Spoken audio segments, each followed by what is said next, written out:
There are a lot of mistakes that you can make on a first date. You can talk about politics. That's always a risky thing. You can talk about your ex. You can projectile vomit. What? That's a big one. That's a big deal breaker usually on a date. Yeah. Well, Tim, who's on the phone today, who wants to do a second date update, had that problem on his date. Oh, no. He ended up throwing up during the date. I don't have all the particulars on that. That's just what his email said. Tim, how you doing? How's it going, guys? Pretty good. Probably better than you. Yeah, probably. Oh, my So God. your email said that you threw up on your date. Did you actually throw up on your date or during the date? No, it wasn't like that. Okay, well, what happened? Well, we were actually out at a bar, and having some drinks, had some shots. Probably really shouldn't have had those shots, but You sound like a nervous guy. Were you like taking shots to like calm your nerves? no, we were just out drinking. All right, so Okay. you just drank So too you're much and had to throw up. Kind of. Kind of. Well, I was in the bathroom. I don't even really know if she knew that I had thrown up. Okay. Oh, So why do you think that's an issue? Because your email said you think that's the reason she's not calling you back. Oh, man. Well, I was just in the bathroom, just sick for a few minutes, and I was just thinking to myself, dude, I got to f***ing rally. This girl's, like, hot. I got to get out there. So I just went out and we started dancing a bit, and I didn't have any gum or anything. Oh, so Did you at least like rinse your mouth out with water or something? I tried, but, that's not too effective usually. yeah, it usually doesn't help. So You need some gum or something. Oh, no. So are you worried that she smelled vomit on you?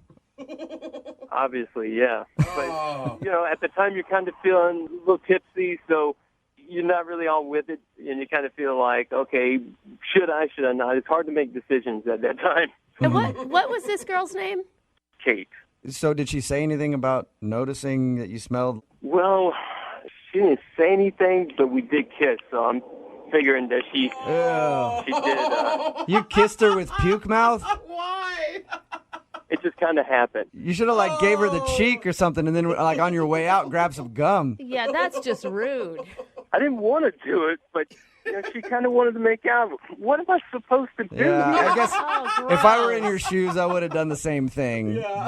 Now, I guess you can tell by how long the kiss lasted. Did she keep kissing you or did she stop? Yeah. Started off longer, but yeah, then it kind of died off. Oh, man. No. So, she sounds like she was honestly interested in you because, I'm sorry, if someone's so drunk on the date that they're vomiting, I would have been peace out at that moment. Yeah. And have you tried to contact her since? I've tried contacting her a few times. I left a voice message, and I've sent her a few texts. Okay, have you heard anything from her at all? No. And did you say in the text, hey, maybe I drank a little bit too much last night, let's do this again, or? Well, I still really don't know if she knew that I had thrown up at that point. She was drinking too, so I just puked in the bathroom. I just don't know if she knows that. All right, but that's the reason why you think she's not calling you back. You think that she kissed you and was like, oh, gross. That's what I'm afraid of. It might not even necessarily be puke that she's just like, oh, man, this guy has horrible breath and I don't ever want to kiss him again. God. Oh, yeah, maybe. The worst part of this is that she's going to realize that she just kissed puke mouth no matter what happens at the end of this second If she already date. hasn't, though. Yeah. You guys aren't going to tell her. Just find out if I'm going to get a second date or not. Yeah, okay. We won't tell her unless she doesn't bring it up, and then I'm going to have to tell her. No. No, man, that's not cool. Don't say that. Come on. All right, either way, we're going to play a song, come back, call her, and get your second date update, all right? Okay. All right, hang on. Moving 92.5. Brooke and Jubal in the mornings. Second date update. If you're just joining us for today's second date update, Tim is on the phone. He threw up all over his date. Oh. No, he didn't. He didn't do that. He did throw up during his date, though. Apparently, he went out with a girl. Her name is Kate. We're about to call her and get a second date update with her. But they went out to the bar. They were taking some shots. He felt like he was getting a little sick, so he ran to the bathroom, threw up, went back out on the dance floor with her. She went in for a kiss. He didn't know what else to do, so he kissed her. And he thinks the reason she's not calling him back is because his breath was terrible after that. He's texted her a few times, tried to call her. He's heard nothing. We're going to give her a call right now and see if that is, in fact, the problem. Tim, you ready to give Kate a call? Definitely. This chick is so hot. I just hope I didn't mess this up. Yeah, all right, cool. You don't need to be sick or anything before we make the call, do you? Like you need to go to the bathroom and then come back? You're going to be good? We'll see. All right. I'm going to dial the phone number right now.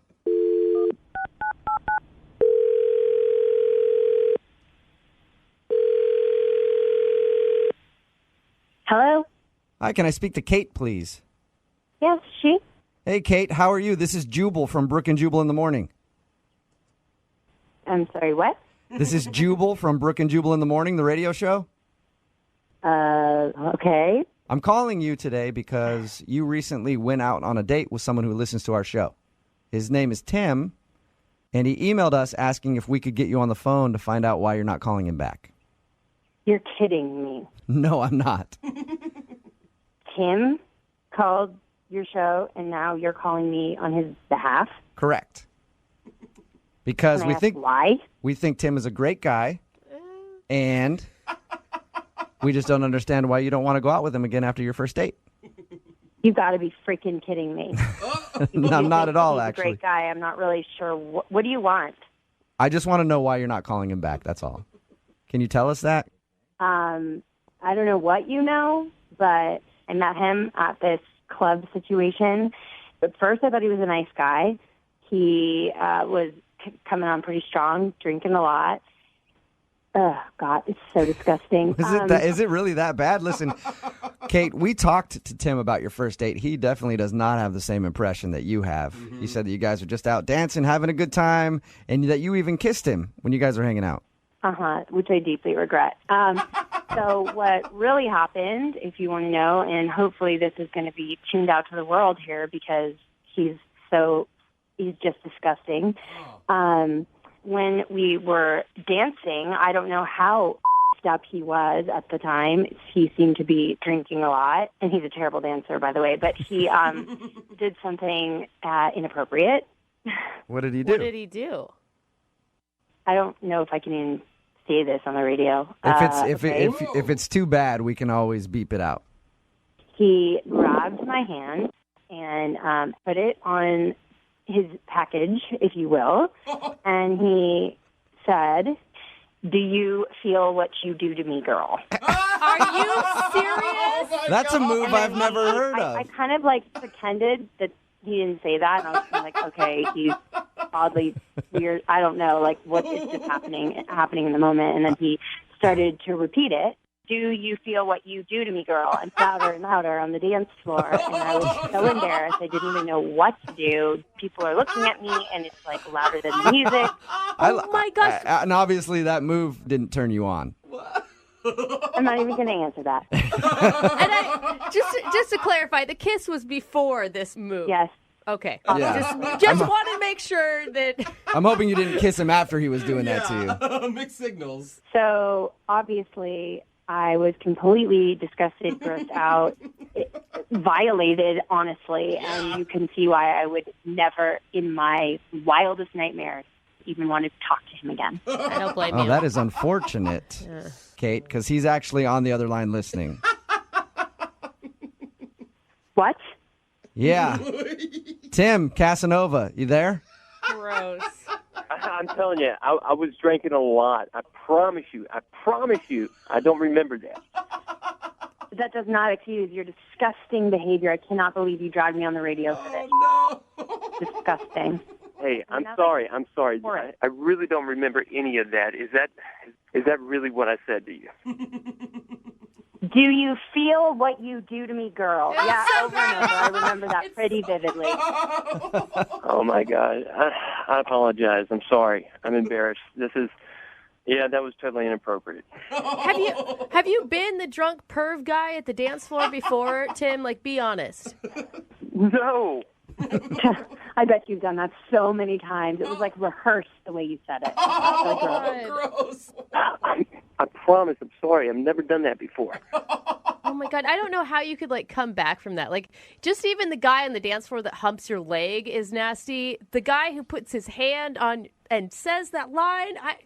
Tim. Well, I know you've been drunk before. Come on. Hey, Tim, I don't think you're going to get a second date out of this. I'm just going to tell you right now. I'm going to ask in a second. But, Kate, I do have to let you know something else about your date. Oh, no. Okay? What? So he did that to you on the dance floor. That is very disturbing, right? But also, before that happened and you guys kissed, he told us that he was in the bathroom throwing up and then came to the dance floor, and that's when you guys kissed. Are you kidding me? I feel so bad for you. I thought you weren't going to tell me. Yeah, I changed my mind when I heard about everything else that you had done. I do have to ask you, Kate, would you like to go out with Tim again? We'll pay for a second date.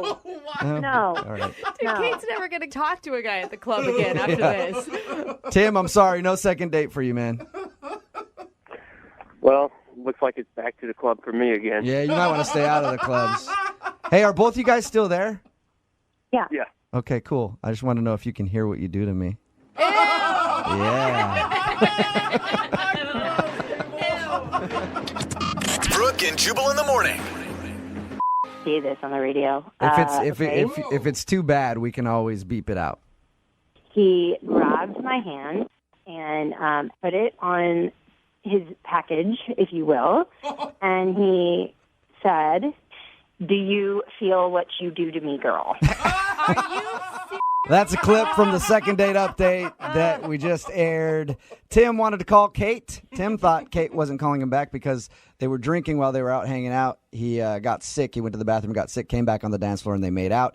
He was assuming that maybe his breath was kind of nasty because he had Still so gross. vomit breath. But the real reason was because he grabbed her hand, put it on him, and said, "Do you feel what you do to me, girl?" And I guess he did that a few times. Yeah, I wish he would have just answered, "No, actually, I don't feel anything." Yeah, actually, there's Like, nothing there at all. Wait, can you maybe a little bit closer? I don't. Somebody texted in at 78592 and said, "Puke doesn't sound that bad now."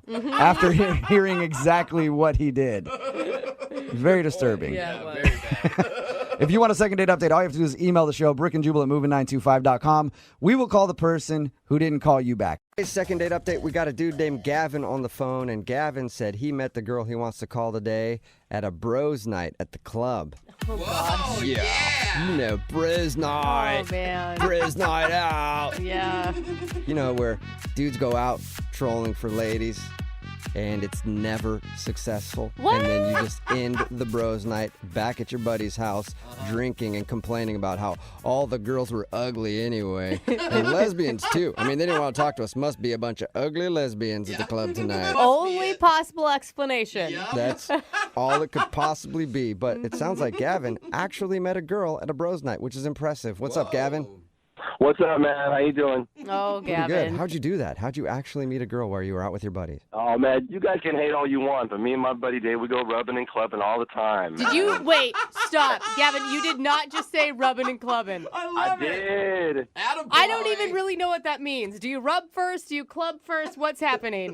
Just use your imagination. It ain't clubbing without the rubbing, right? Oh man, I'm using God. my imagination, and your bros night just got a lot more interesting. Dude, I feel like you're the guy that girls try to avoid when they go out to the club. I'm sorry, Gavin. I'll tell you that you're right about that sometimes, but I instantly like you better for that response, though. yeah, I mean, nobody hits all the time, right? But Right? Okay. you got to try. All right, so it sounds like you didn't strike out this night. What's the girl's name that you want to call today? Casey. Oh, Casey. say it like that. She must be sexy. Oh, man, this girl was sexy. She was exactly what I was looking for. And, you know, you dress well. You know, I dress really nice, and I smell really good. Okay, and yeah. it's like my thing. It's like what I do, right? What attracted you to Casey? She was the only female that looked in your general direction, or was it? Well, I'm like a dancer, too, right? Like, I'm not a professional dancer. I don't have no training or nothing, but I go clubbing a lot, and I watch other people, and I go home and I practice. Oh, good job. Okay. Nice. I could actually appreciate a man who enjoys dancing and isn't just trying to grind on somebody's leg. I know you do. Ladies like the dancing, Yeah. and sometimes it helps with the grinding. Yeah. You know? Even the rubbing. Mm-hmm. Exactly. All right, so you impressed her with your dance moves? Threw a little stanky leg in her direction, and she was like, yeah. Yeah. Oh, well, I pressed her with, first she caught my eye, right? She had to catch my eye with her dance moves, and just, she was looking good, man. She was wearing this cute little thing, and she was just looking good. And so it's all about body language when you're rubbing and clubbing, right? Okay. And so you gotta people the reason people strike out is, right, they just go up to somebody and they're like, hey, what's up? And they throw out some stupid line, but you can't do that, man. You gotta do the body language. Oh. You gotta get to know somebody. Like, I'm gonna make them notice me before I come up and say anything to them. Okay. Right. You stand across the dance floor and you bite your lower lip and you do like a hump gesture and point at them. No, man, it's not like Night at the Roxbury. Like, you got to be smooth and you got to look like a nice guy and someone who's just having a good time, right? People are attracted to somebody who's having a good time. Right. You got to laugh a lot, talk to other people, be really loud. Exactly. Okay. And then you just slowly move your way closer, and before you know, we was dancing together and we was vibing, having a good time, and then one thing led to another, and we have a couple drinks together and we chat, and we're back in my place. Yeah. And what was that like? It was amazing. I was super excited about it, popping out of my pants, and we're like, whoa, God, Gavin. I don't think you meant it like that. I think he did. Yeah. No. I think rubbing and clubbing totally meant it like that. I might have meant it like that. Yeah, I told Very, you. very, very excited that she was there. And did everything go according to plan? You guys hook up? No. So I'm in my clubbing clothes. It's all looking nice, but it's a little restrictive. So I'm like, I'm going to go change into something a little restrictive, and I'm going to come back. Okay. And when I come back out, I don't know what happened, man. But she's at the door, and like, what's up? And she says, don't ever talk to me again, you disgusting pig. And then she leaves. Whoa. That's extreme. Gavin, What? why'd you get called a pig? What'd you do? I have no idea. I didn't do nothing. I went to change clothes. I come back, and she's ready to go. Are you sure you don't have like a whiteboard in your house that has like number checks for every girl you've brought back home? No, I keep that hidden away. I don't know. I feel like I believe you still. No, he's joking. Is he? Is there anything in your apartment at all that she could have saw that would make her call you a pig? Listen, I don't have anything out in my apartment that any lady could see that could be offensive. So if I want to bring somebody home, I don't want them to run away. Like any movies or whatever. Nothing. Maybe when you said you wanted to get into something less restrictive, that for some reason she thought that wasn't what was on your mind when you guys went back to your house. No, I promise you, she knew exactly what was happening because when I came back out, she had put her clothes back on. Oh, okay. So she was wow, already in the undressed state. Mm-hmm. Man, she even got dressed. Okay. And have you tried to reach out to her since? I did. I tried texting her, but I'm pretty sure she blocked me. Yeah. Oh, She said no, never talk hater. to me again. She was, I think, serious. That's why I need your help, man. This hookup never happened. It's the hookup that never was. So wait, All right, well, we'll play a song, come back, call her and get your second date update and see if we can make the hookup that never was become the hookup that could be. That sounds like a movie title or something. I love it. Let's do it. Yeah, it's the sequel to Rubbing and Clubbing. So we'll do that right after this. Hang on. Moving 92.5. Brooke and Jubal's second date update. All right, Gavin, are you ready to make your phone call? I'm ready. Well, before we do that, Gavin, I need to slip into something a little more comfortable. Kind of like how you did on your date. So I know you can't see me right now because you're on the phone, but I've put on my leather shorts, my knee-high gym socks, how is this more comfortable?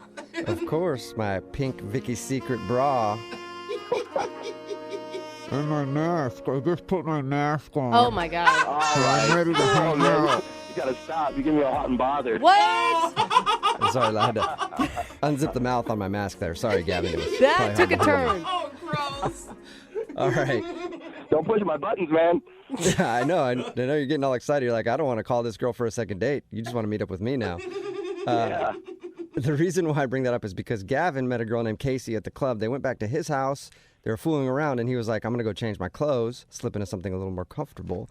And then when he came out, she had put her clothes back on, called him a pig, and said she never wanted to talk to him, and then left. You believe that?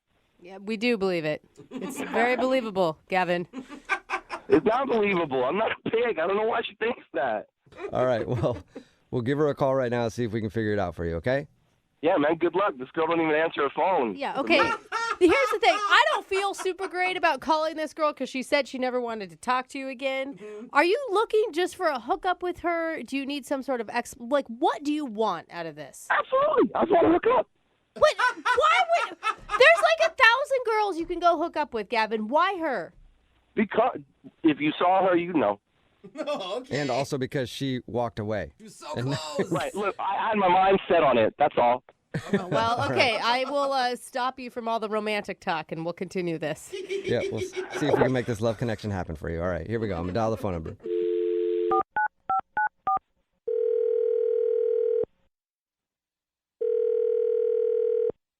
Hello, Hi, can I speak to Casey, please? this is she. Who's this? Hey, Casey, how are you? My name is Jubal from Brooke and Jubal in the morning. Who are you calling from? Jubal from Brooke and Jubal in the morning. It's a radio show. Oh, I don't know you. No, you don't, Casey. All right, no, you don't. But I'm glad we're meeting now. I'm calling you today, Casey, because one of our listeners actually emailed us about you. Who? I don't understand what's happening. Well, we do a segment on our show. It's called the Second Date Update. That's where if you go out on a date with somebody and then end up not calling them back after, they email us to see if we can get you on the phone and find out what happened. And you recently met a dude named Gavin while you're out at the club. Oh my God. Oh, Whoa. It literally sounded like you just threw up in your mouth right now. yeah, because I did. Gross. Right. So Gavin told us a little bit about meeting you. He said he liked you a lot and he thought everything was going fine. But then you left his house and called him a pig and said you never wanted to talk to him again. That's right. Okay. So you can understand why, I don't know why he'd be confused though. Like, according to him, everything up until that moment was great. I think he knows why. No. Well, we talked to him and he has no idea. Do you want to tell us? The guy's a pig and he knows it.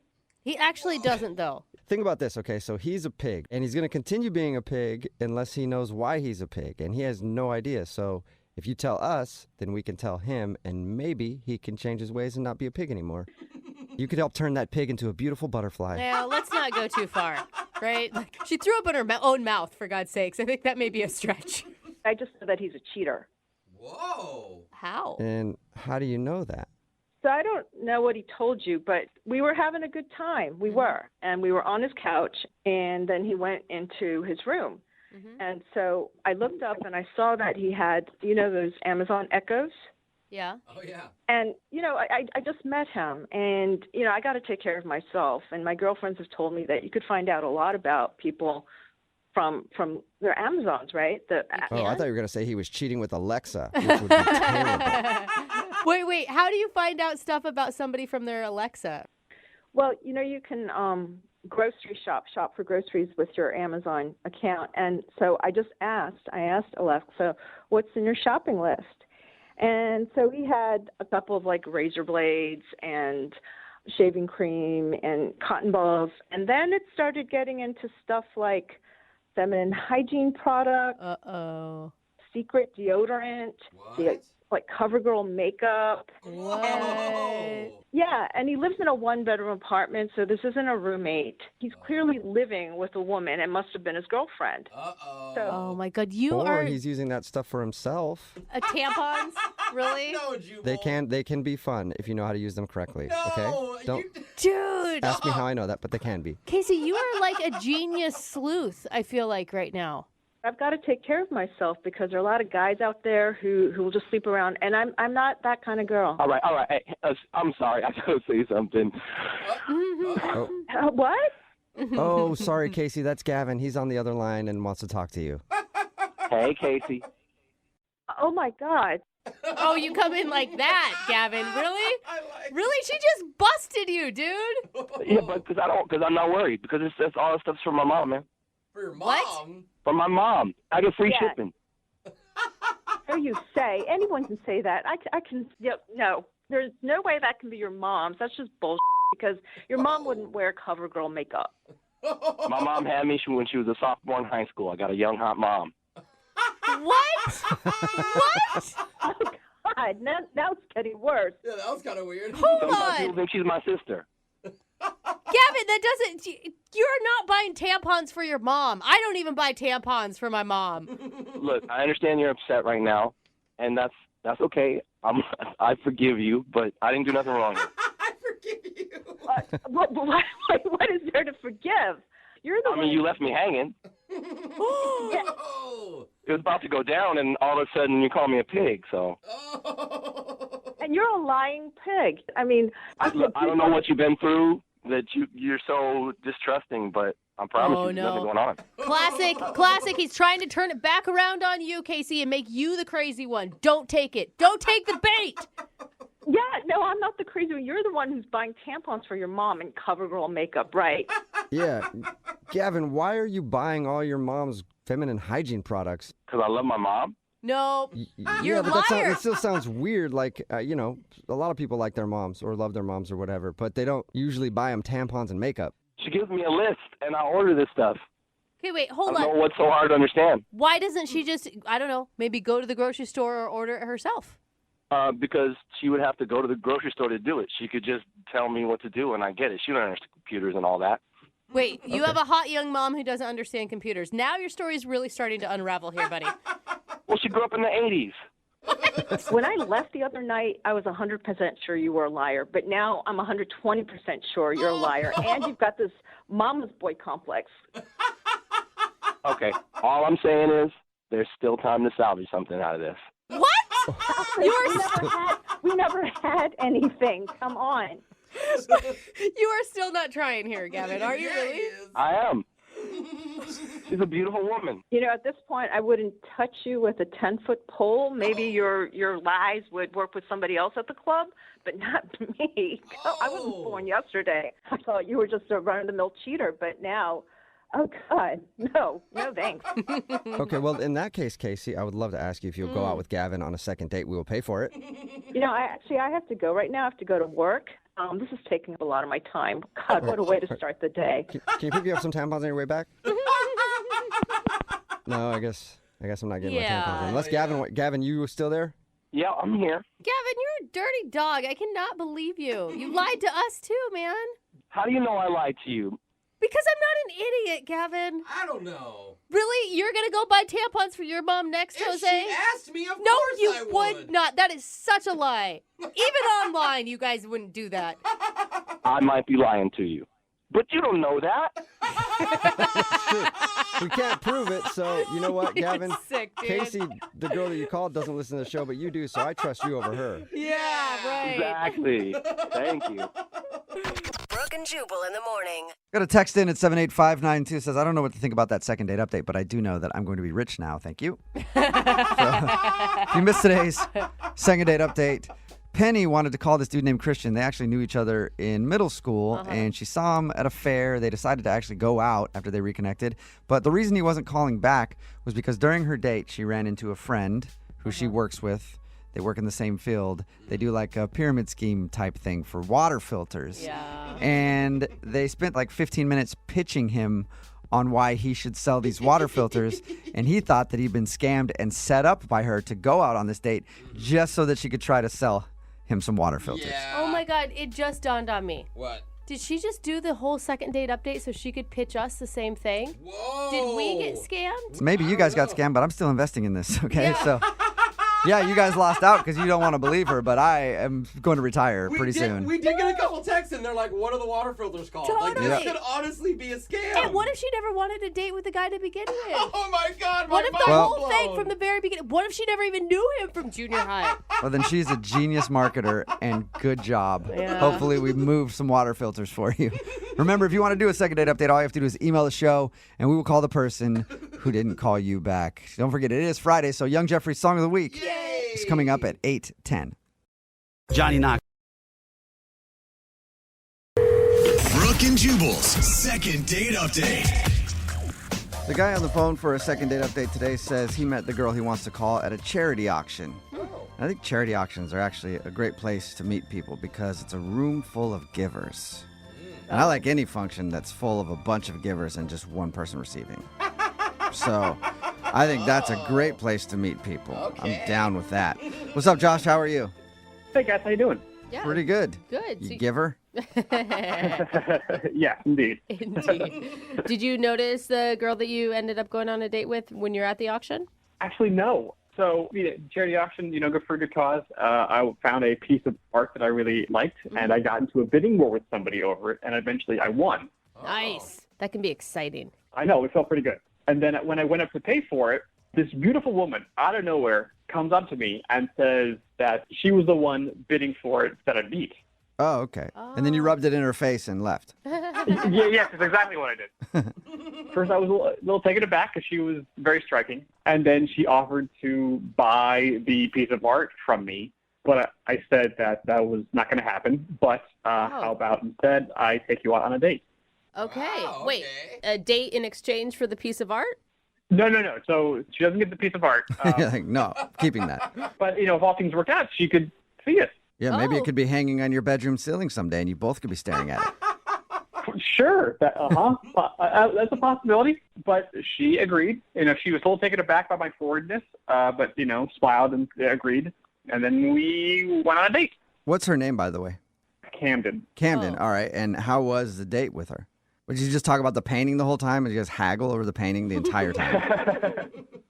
No, we did talk about the painting, but we talked about other art that we both really appreciated.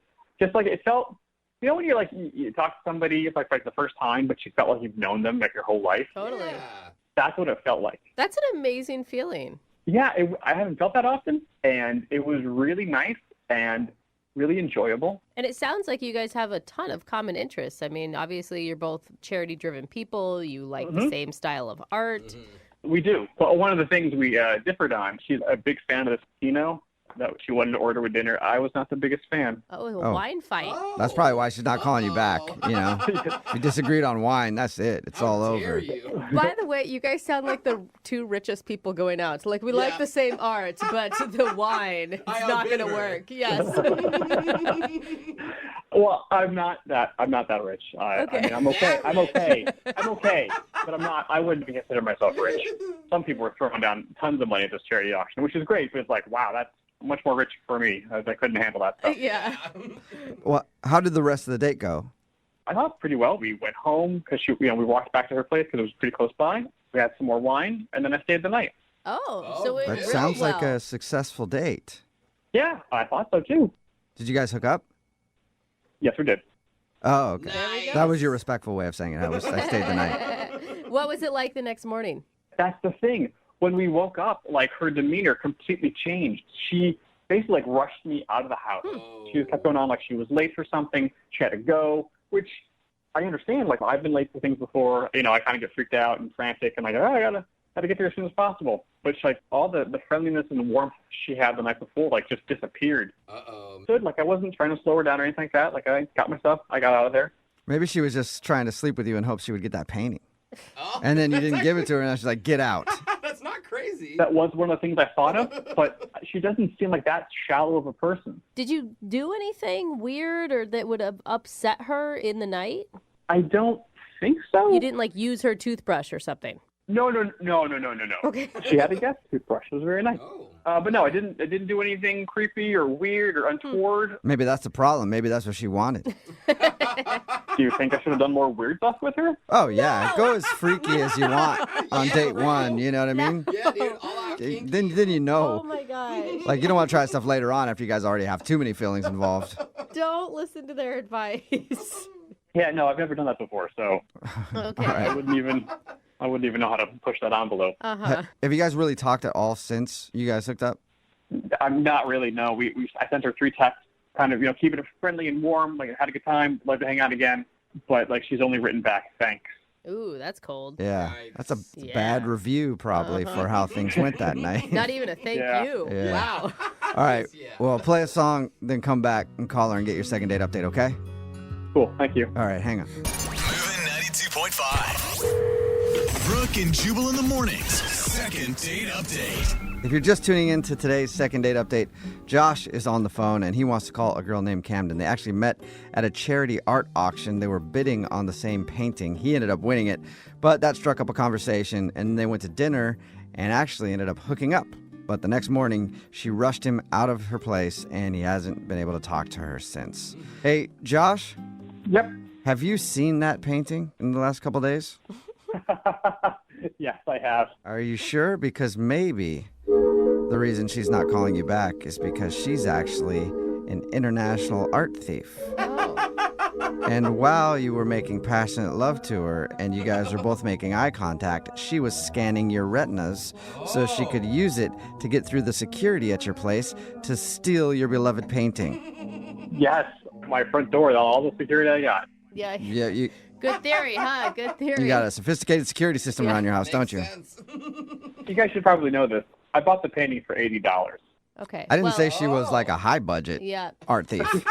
It's either art thief or you were just really bad in bed is more my guess. Yeah, for your sake, I hope it is art thief. All right.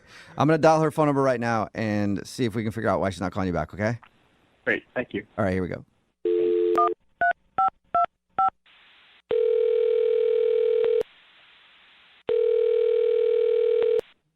Hello, Hi, I was looking for Camden. this is Camden. Camden, how are you? This is Jubal from Brooke and Jubal in the Morning. Who? Jubal from Brooke and Jubal in the Morning. It's a radio show. Oh. Okay, How are you, how are you doing today? I'm fine. You're a radio show? I am a person who has feelings and hair. I'm not a radio show, I can confirm he has but hair. I do work on a radio show, yes. Okay, why are you calling me? Well, I'm calling you today because we do a segment on our show called the Second Date Update. Have you ever heard of that? No. Okay. Well, it's where if you go out on a date with somebody and then end up blowing them off after, they can email us to get you on the phone and find out why. And you recently met a dude named Josh at a charity auction.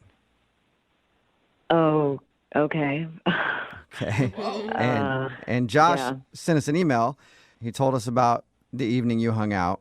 Not all the details, although if you're down to share all the details, I'd love to know. But he told us about hanging out with you, and he says that, you know, the next morning after you guys hooked up and everything, you rushed him out of the house and haven't talked to him since, and he's wondering why. Oh, my God.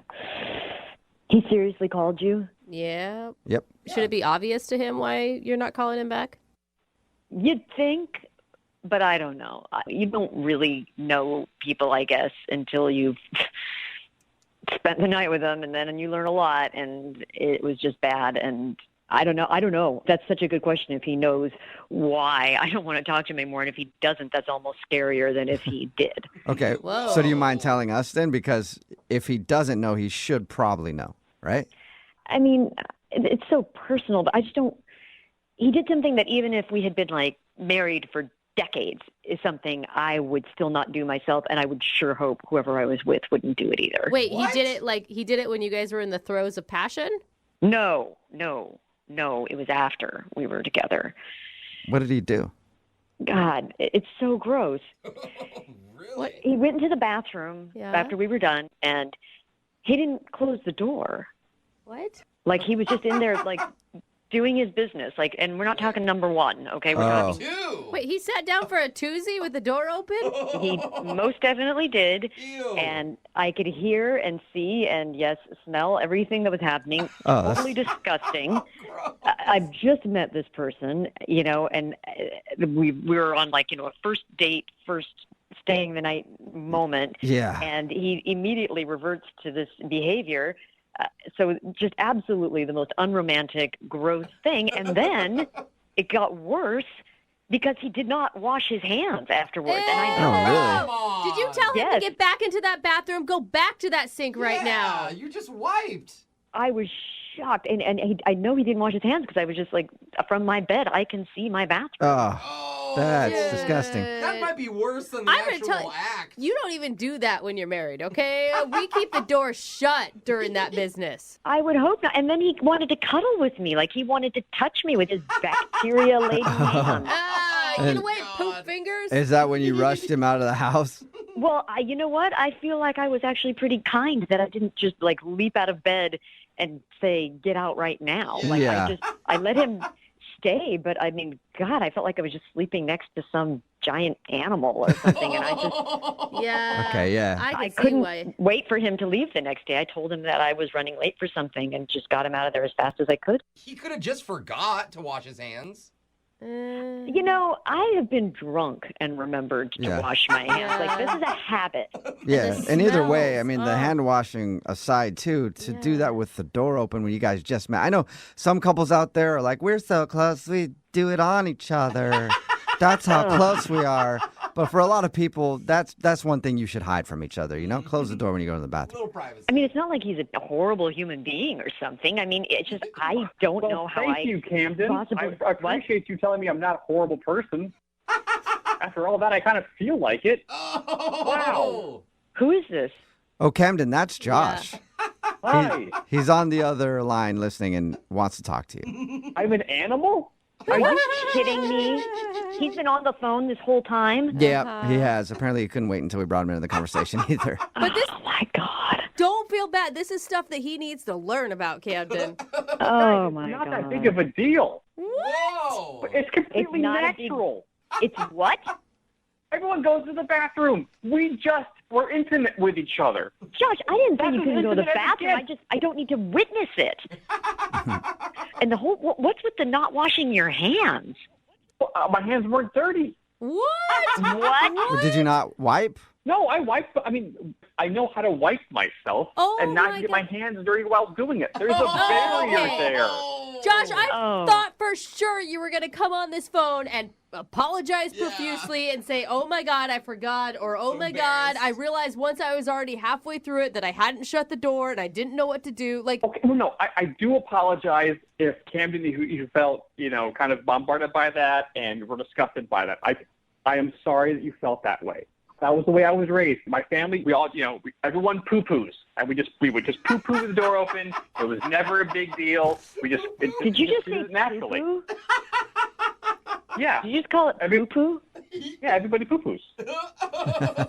I kind of like it now. Like, I don't know, Josh, the way you put it and you put it in those words, I'm like, yeah, it's not a big deal. That's just a poo. Yeah, it's just a poo-poo. It sounds like the title of one of my toddler's potty training books. Yeah. But let me ask you this. Does your toddler wash his hands after he goes potty? Absolutely. Okay, forget the hand washing thing. That's something that can change, sure. But, Camden, I wouldn't have a problem watching you poo-poo. Why do you keep saying it like that, Josh? That is never going to happen, okay? Not only because I wouldn't, but because I don't think we're going to see each other again. Oh, no. Seriously? Because of a little poo-poo? You don't want to see me again? Yeah, seriously, Josh, because of that, okay? I mean, no decent person would be okay with someone, taking a crap in front of him, all right? That is just how it is. Josh, is there any way that you could change? Like, you could be okay shutting the door while going to the bathroom?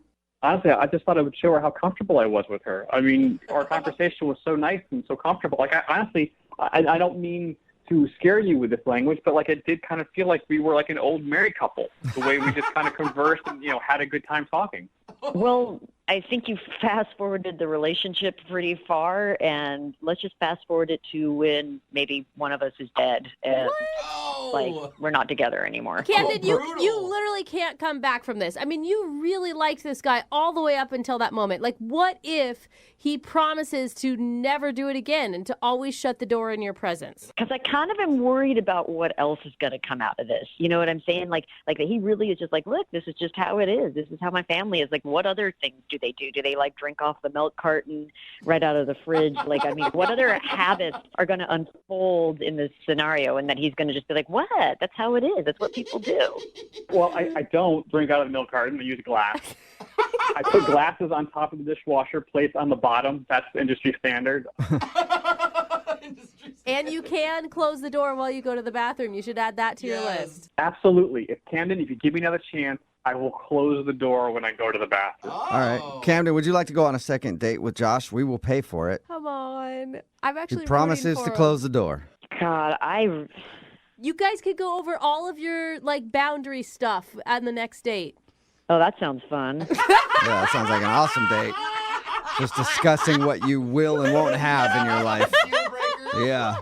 I gotta say, I feel like we've already been through a therapy session. This, to me, it just might have been too much too soon. I think it killed all potential romance. Aww. Yeah. I mean, I guess you can't really unsee or unhear what happened. You're absolutely right, and this is, for me, Josh, you're not a terrible guy. I don't think that. I kind of feel like maybe find someone else who's got the same kind of relaxed standards around those things as you do, and you'll be happier. Well, I'm really sorry to hear that, but you're probably right. sorry, Josh, no second date for you, but thank you both for your time. Appreciate it. Thank you. And before we let you go, Josh, can you just tell me what you call it one more time? You mean the poo-poo? Yes, the poo-poo. Thank you. Brooke and Jubal in the morning. Brooke and Jubal's second date update. You know, after doing these second date updates for so long, I've realized that I've been dating the wrong way my whole life. Really? Okay. Yeah, because we do get quite a few submissions, not a ton, but enough to where I realize that I've never been on a first date that has ended in the emergency room. And we get quite a few first dates that have ended in the emergency room, like today's. That shouldn't be a goal. I don't know. It's a story. I must be doing something wrong. And Steven is on the phone, and apparently his first date ended in the ER. What's up, Steven? Hey, how's it going? So were you the one that ended up having to go to the ER, or was it your date? It was me. Oh, okay. You What sound happened? that with a little bit of joy in your voice, and I like that about you, Steven. I think it was a little funny. Funny, Okay. that's good. What happened? So I met this girl. Her name is Erin. And decided good first date for us would be to go bowling. Ooh, Also, nice. still doesn't sound very dangerous to me. Yeah, exactly, right? So I figure I'm fairly decent, pretty good at bowling, and there's a lot of people there, and I could maybe show off to her a little bit. Because most girls can't resist a good bowler. Oh, yeah. It's true. Usually on our list of must-haves. Oh, yeah. I mean, when it comes to sex appeal, bowling is way up there. Yeah. Your email just said that you ended up in the emergency room, and I'm already loving this story that you were trying to show off at bowling, and somehow that ended up in the hospital. That's amazing. Yeah, it's true, and she showed up, and she looked amazing. She had really beautiful hair, and she had a smile. She totally lit up, and she wore jean shorts, too. Okay. Ooh, sexy. Ooh. That's kind of cute. Everybody's vision of beauty. Hair, a smile, and jean shorts. You scored. Perfect woman. I did, yeah. I did. So what happened? I mean, you guys obviously hit it off. Yeah, pretty immediately. We got on the lane, and, we're having a good time, and I have this patented bowling trick technique that I have where I can bowl while holding a beer, and Okay, I am impressed. Whoa. I thought I was going to laugh at you, but yeah. all right. And I'm about to show her the technique and holding the ball, and I'm holding the beer, and I'm just about winding up. I'm going back with the ball and getting ready with my fancy footwork to move forward. Okay. And is she laughing at this point, or is she actually impressed right now? I'm not really watching her at that point. I'm actually focusing on me and my craft at this point. Oh. I really want to see this because it just sounds like you're flailing around the bowling alley. It's a lot more elegant than you would imagine. Oh, Okay. elegance. Nice. Anyway, so I'm winding up, I'm getting ready to go, and somehow for the first time ever, I lost my balance. And I kind of fell backwards over the, that machine that's separates the two lanes where the ball comes back, the ball return. Oh, yeah. I fell backwards over that, and Whoa.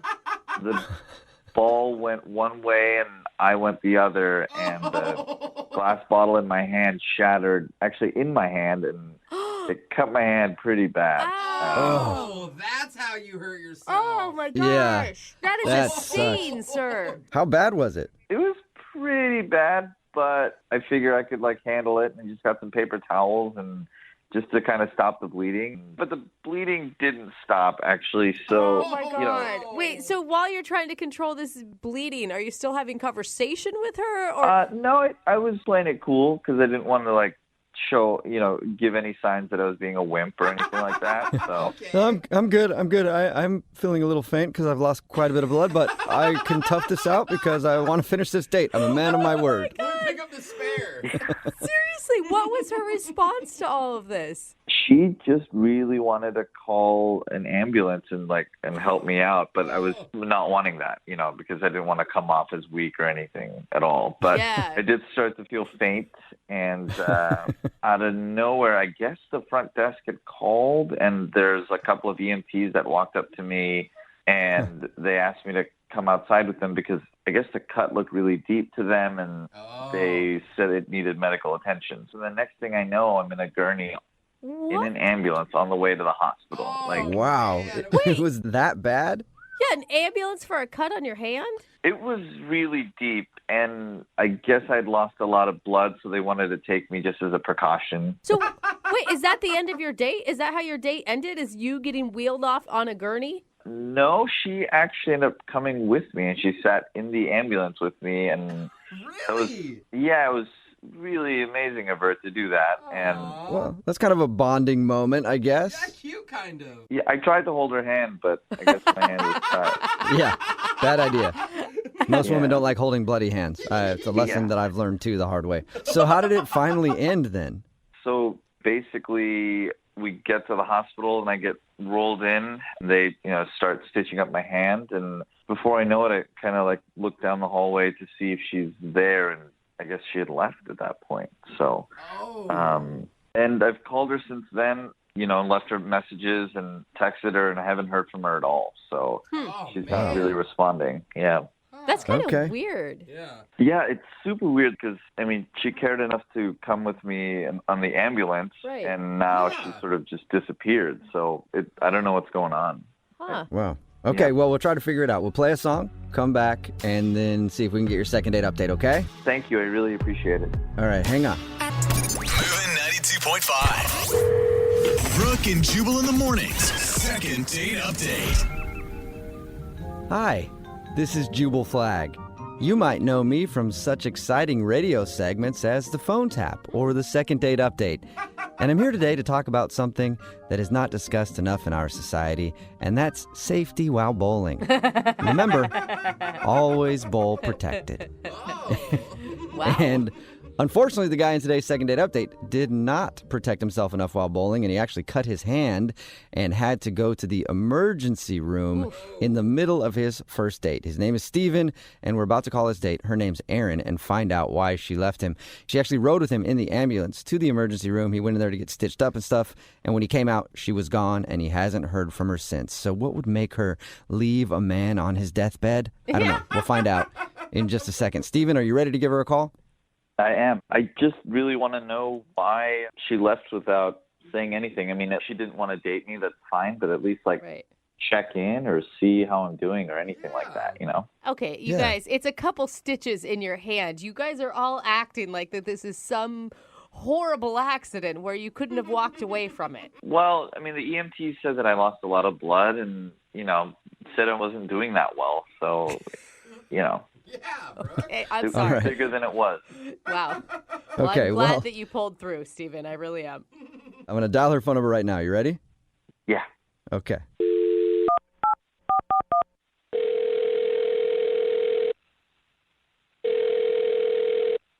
Hello, Hi, can I speak to Erin, please? this is Erin. Hey, Erin, how are you? This is Jubal from Brooke and Jubal in the morning. Hi, do I know you? I hope so, but maybe not. Brooke and Jubal in the morning is a radio show. My name is Jubal. Brooke is also here, Hi, Erin. and Jose is over there. Hello. So there's three of us on the phone right now. So why are you calling? I'm calling because we actually got an email about you from one of our listeners. Why would somebody email you about me? Well, because we do a segment on our show. It's called the Second Date Update. And you recently went out with a dude named Steven. Oh, Steven emailed you. Mm-hmm. Yes, Steven emailed us, and I'm sure you remember going on his date because it ended with him in the emergency room. Yeah, I remember, but I'm surprised that he even remembers me. Why? Of course he remembers you. You made a big impression on him. Yeah, I doubt it. Well, you doubt that you made an impression on him? I don't know how many dates this guy could go on and then cut his hand while bowling and then have to go to the emergency room and have his date come along with him. I'm sure he probably remembered that. Well, did you guys talk to him about it? Yeah, we did. We had actually a conversation about your date. He said that he really liked you. He thought you were beautiful and fun and all that kind of stuff. And then he admitted that he was kind of messing around while bowling and then cut his hand. And he went to the emergency room. When he came out from being stitched up, you were gone and you haven't talked to him. Okay. Well, he might have conveniently left out a couple details for you. Really? I mean, from his description, he was all about you. Like, he was impressed that you went with him in the ambulance, and he was shocked that you weren't there at the end because he really wanted to, I guess, thank you or make another date. Wow, he's really spun a tale for you, hasn't he? What? Would you mind sharing the details that he missed? I mean, it mostly was true, except that there was one really big issue that he left out, which is that I was waiting for him outside the room in the ER, and I walked over to see how it was going, and I looked in the door, and he was flirting with the nurse. He was flirting with the nurse? Is that what you said? Really? Yeah, I mean, I don't really think it's that funny because I'm on a date with this guy, and he's just flirting behind my back while I sit out in the waiting room waiting for him to be healed. Okay, wait, hold on. How was he flirting, though? What was he doing? I saw him, smile at the nurse when she was taking his heart rate on his, she touched his arm, and he, got all gooey and smiled at her. And? So he smiled. That could have just been him being polite? Nice. Or Look, no? I know what I saw. I saw what I saw, and he was flirting with her. And I saw him check her out when she turned around, and it was really embarrassing because, I rode in the ambulance with him, and then he's flirting with somebody else while I'm not there.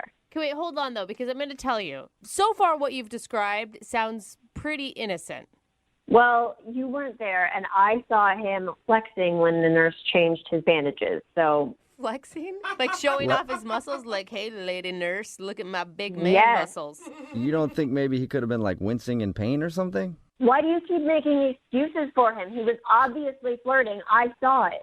It just sounds like you're jumping to a lot of conclusions, I guess. Because the guy who called us... I don't know why you can't understand me. This is what I'm saying. You're taking his side. I saw him whisper in her ear, and who whispers in nurses' ears? That's weird. Okay. I will back you on that.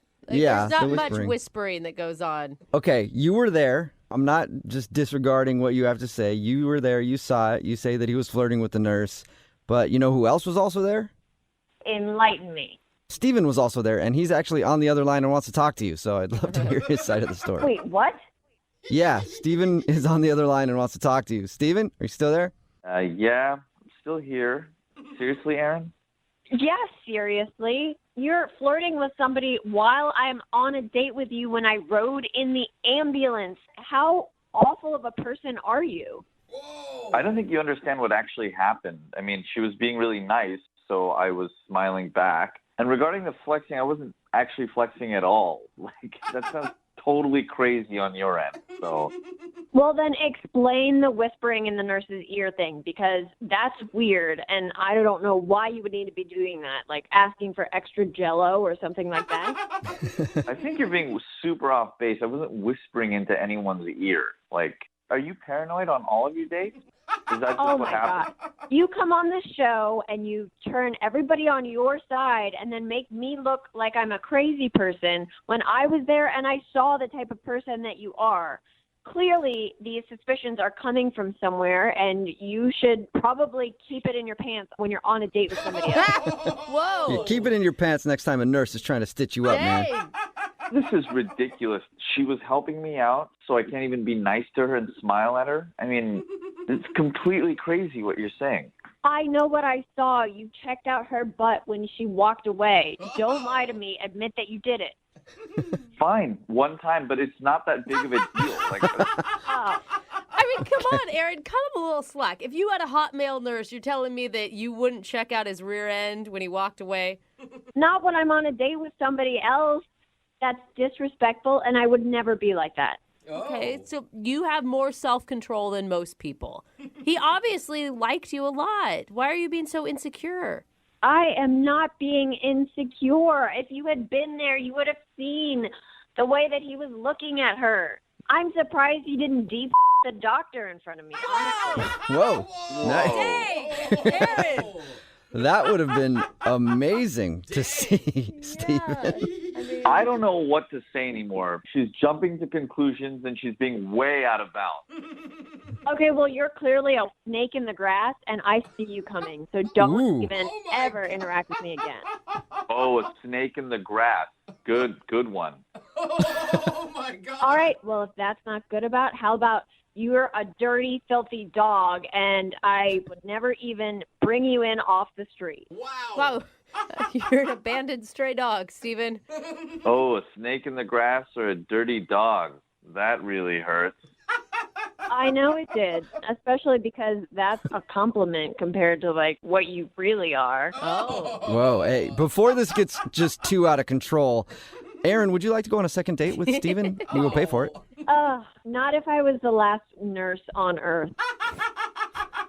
Great. No thank you on my end either, because you're just absolutely crazy. Oh my God. I am not crazy, and if you ever call me that again, I will hunt you down.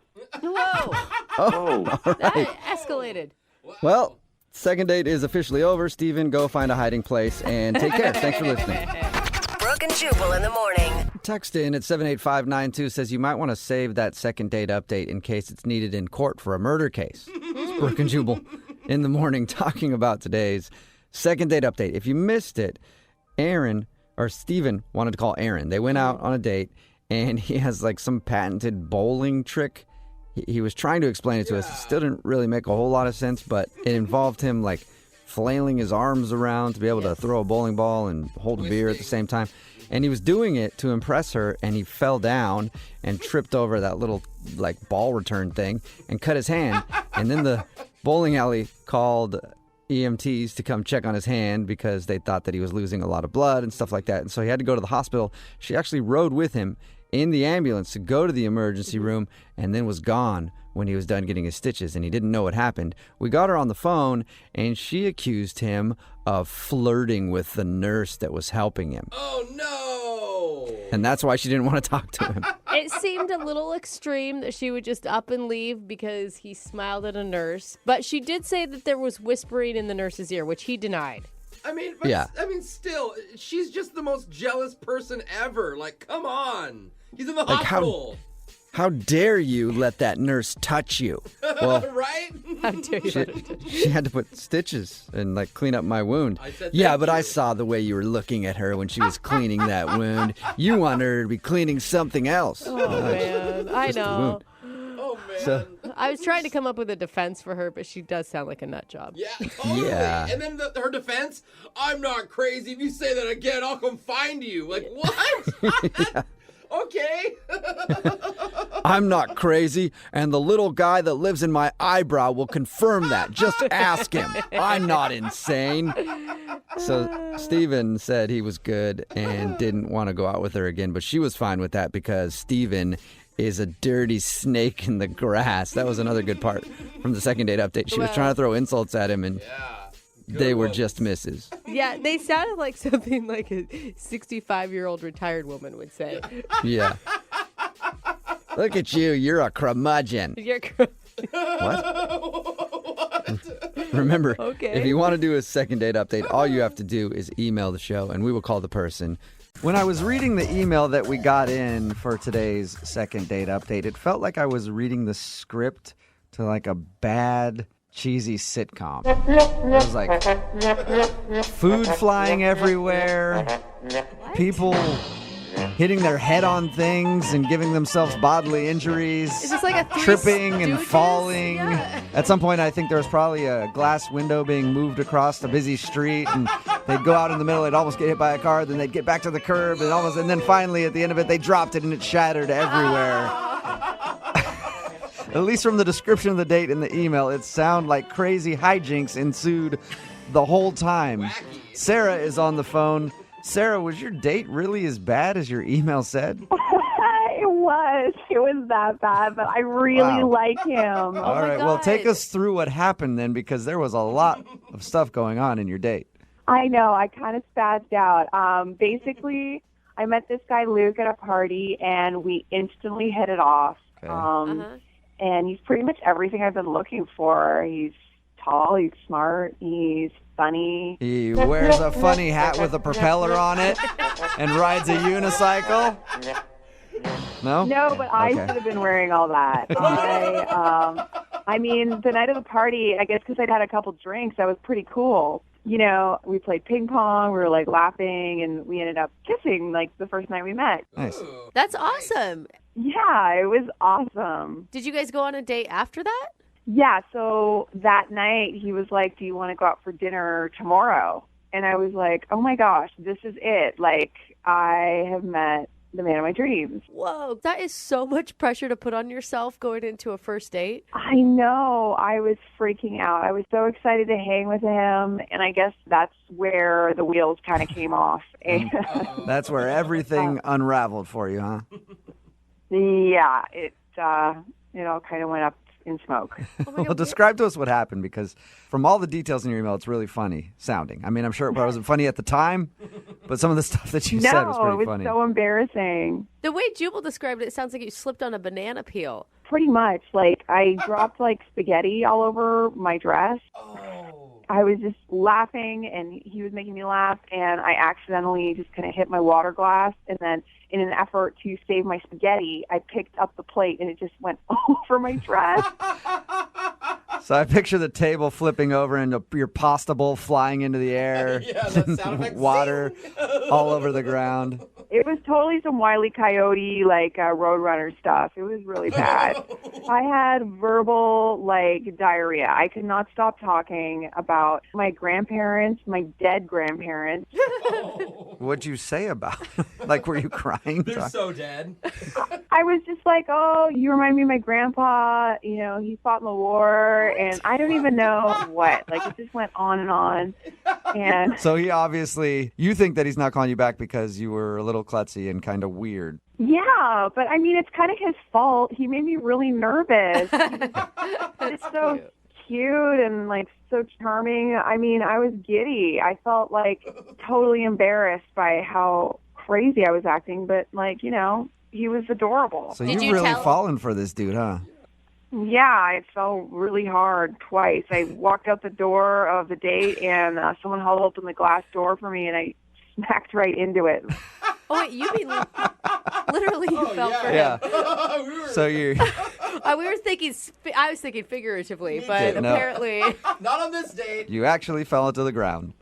It's true. I literally got hit in the head with the door. I have a goose egg on my head to prove it. Okay. What did he do when you ran into a glass door and almost knocked yourself out? Okay, well, this part is kind of like a rom-com because he actually caught me. What? And, yes, and walked me to the car, like, just like out of a rom-com. He's so sweet. It made me just, like, fall in love with him even more. So he caught you, you locked eyes, and it started to rain. And then you guys went your separate ways. The rom-coms say that the klutzy girl is always the one that gets the guy. Yeah, right? I don't know. Not in this case. He's not returning any of my calls. Did you kiss after the date? Well, he actually drove me home and walked me in my door, and we had a romantic kiss at the door. Okay, and if you tell me after that kiss you turned around and smacked your face on your closed door again, I'm going to... Yeah. Did anything else weird happen after that? The only weird thing that happened after that is that he didn't call me for a second date. And how long has it been since you heard from him? A week and a half. Okay. He's killing me. I love him so much. You love him? He's not calling me. Don't drop the L-bomb, okay? Don't say that. Do you mean that for real? You love him, or you're just like kind of being like, I love this guy. His personality. No, I love him. We connect. Like, all right. We had a great time, even though I was a total klutz. Okay, well, we'll play a song, come back, and we'll call him and get your second date update, all right? Thank you so much. I need your help so badly. No problem. I've got to get this guy back in my life. All right, well, while you're on hold, try not to, like, hit yourself in the head with the phone repeatedly, okay? Thanks, guys. Yeah, hang on. Moving 92.5. Brooke and Jubal in the mornings. Second date update. If you're just tuning in for the second date update, it can pretty much only be summed up like this. Coming this fall to the CW, Sarah met Luke at a party. They went out and shared some laughs at a restaurant, and then the unthinkable happened. Her Italian dish spilled in her lap, and her water fell to the ground. And then, when leaving the restaurant, she accidentally hit her face on the glass door. That's right. That is crazy. Although she got a kiss at the end of the night, she's not getting a call back, and she thinks it's probably because all of the wacky hijinks that ensued on her first date. Today's second date update is called Spaghetti with a Side of Love. It's coming this fall to a station near I you. think you need to work on the title. I like it. You like it? I think it could work. Yes, Sarah is on the phone with us today. She wants to call a guy named Luke. She said that her first date with him was just a string of errors, and she thinks she's not getting a call back because he might have thought she was a little klutzy and a little odd, because she also brought up her dead grandparents on the date. Yeah. And in the first segment, Sarah, you said that you love this guy. Yeah, I'm crazy about him. Wow. All right. Can I just some girl advice? Once we talk to him, do not drop the love word again for the rest of this conversation, okay? We'll see. I don't know if I'll be able to hold back. All right. Oh, girl. No. Are you ready to make the phone call? Yes. Okay. Here we go. How will these two kooky lovebirds make it work? I'm sorry, the You promo can't for the stop. TV show is just running through my head right now. I can't concentrate.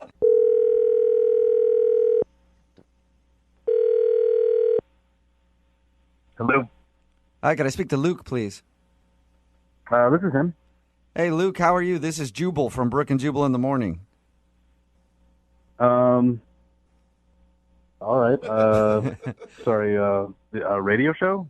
Yeah, we're a morning radio show, and we actually got an email about you from one of our listeners. What does that mean? It means that one of our listeners really wants to reach out to you because you went on a date with them, and now you're not calling them back. Okay.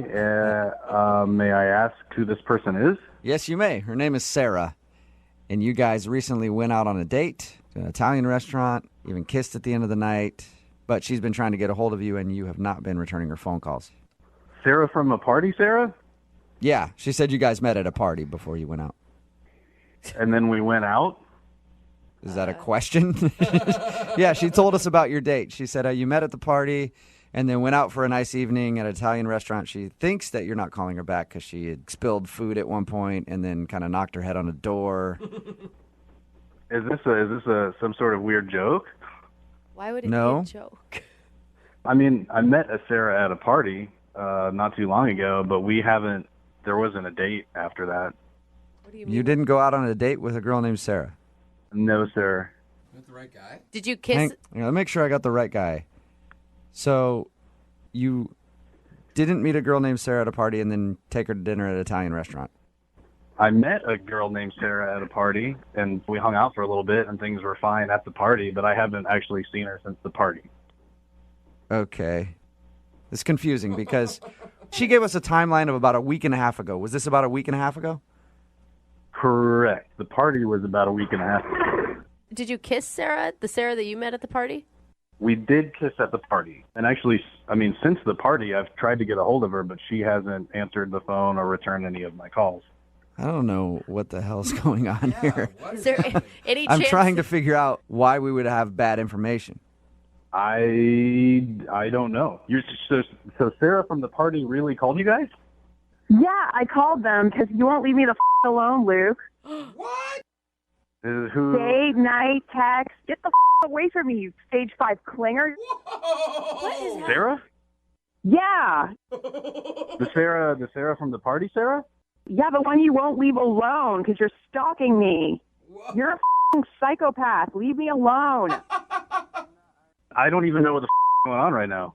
I don't either. You want to wear my skin. That's what's going on. You're psycho. I thought you loved him. Who is this for real? It's Sarah. I had to commandeer a radio station to get you to off my back. I'm so confused. What? I don't understand what you're saying. Yeah, neither do I, Sarah. Did you make the whole story about your first date with this dude up, from the meatballs spilling on you to hitting the door to the kiss at the end of the night? Yeah, I made it up. What would you do? It's terrifying when you're getting stalked by a psycho killer, man. Oh my god. Psycho killer. Oh my That is. God. Wait, hold Wow, on. is it that bad, Sarah? What is he doing to you? He's calling me day and night, and then I get text messages nonstop. He's emailing me. He Facebooked me. Like, how did he even get my email? Oh my God! It's like being I didn't stalked. even do. You gave me your number at the party, I tried to call you. I sent you a couple of texts. You, like, maybe get a drink sometime. You wouldn't even respond to my text.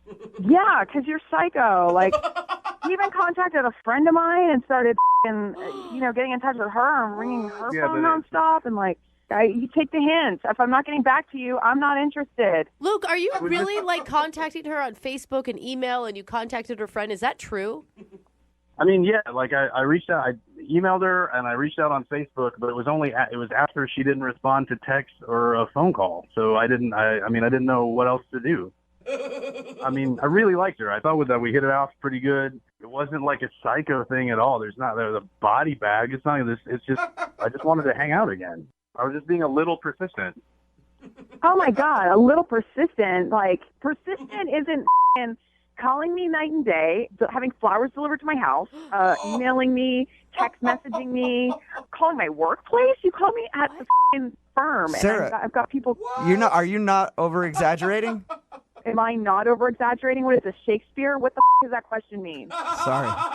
Get it straight, Jubal. You're angry. Like, How about this? What do you mean? I'm not over-exaggerating. Now you're telling me how I feel? I'm just asking if you're over-exaggerating. That is he really sending flowers to your house and calling your office and all that stuff? Yeah, he's doing all of it. Yeah. Oh my God, why Luke. do you think I'm calling you guys? Why do you think I came up with this elaborate ploy to get him away from me? Oh, my God. Dude, what did the text messages say that he's sending you? What does it matter what the text messages even say? I saw a girl at a party. We hit it off. You gave me your phone number, and that's it. Like, I was trying to reach out. That's it. And yeah, okay. So I sent you flowers, and that, like, I wanted you to know that I liked you. I didn't think it was creepy. I was just affectionate. I just wanted to say, hey, thinking about you. That's it.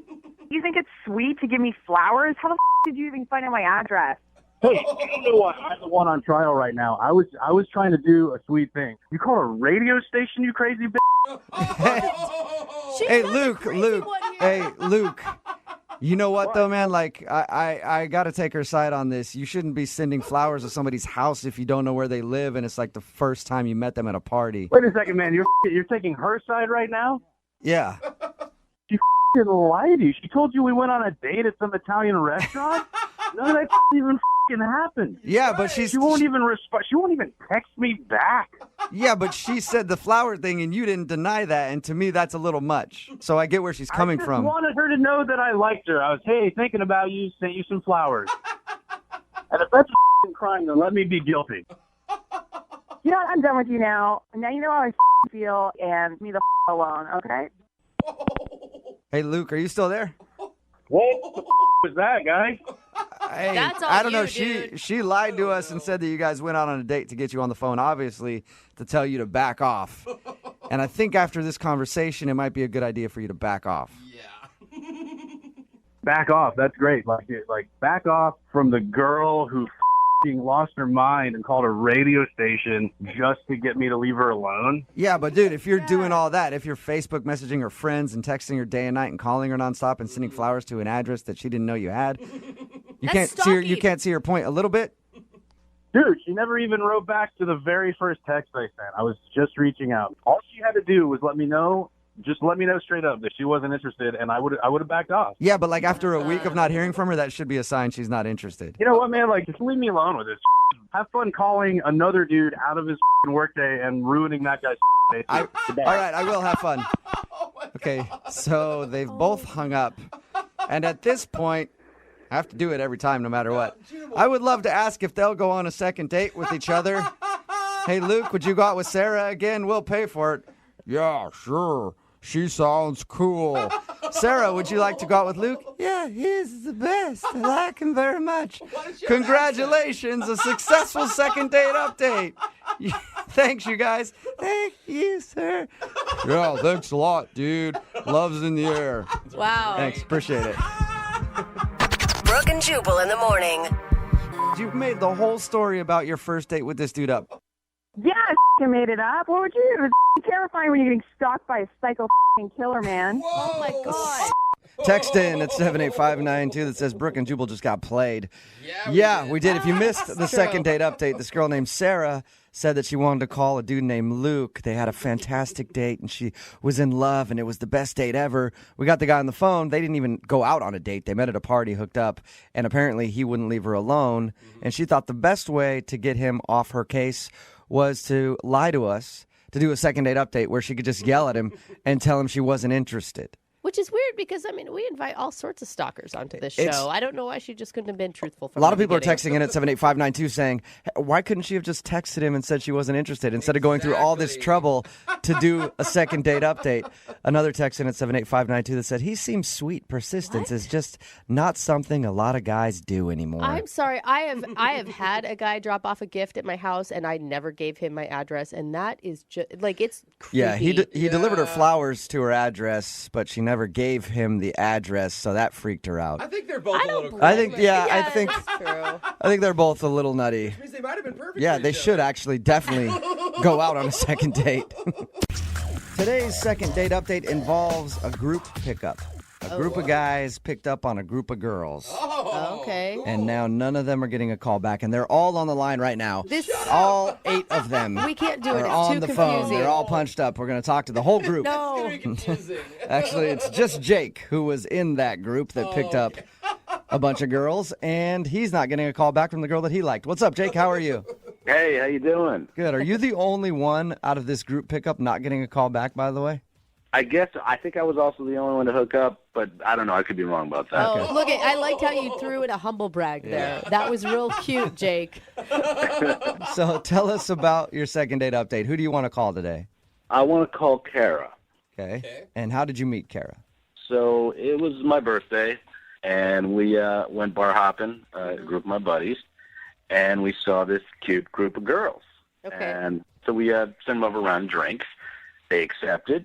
Then went over there and just, started hanging out and chatting and talking to them all. And did you charge them for the drinks? We did. Yeah, we did, actually. Good. Yeah. Okay. That's good. Just making sure.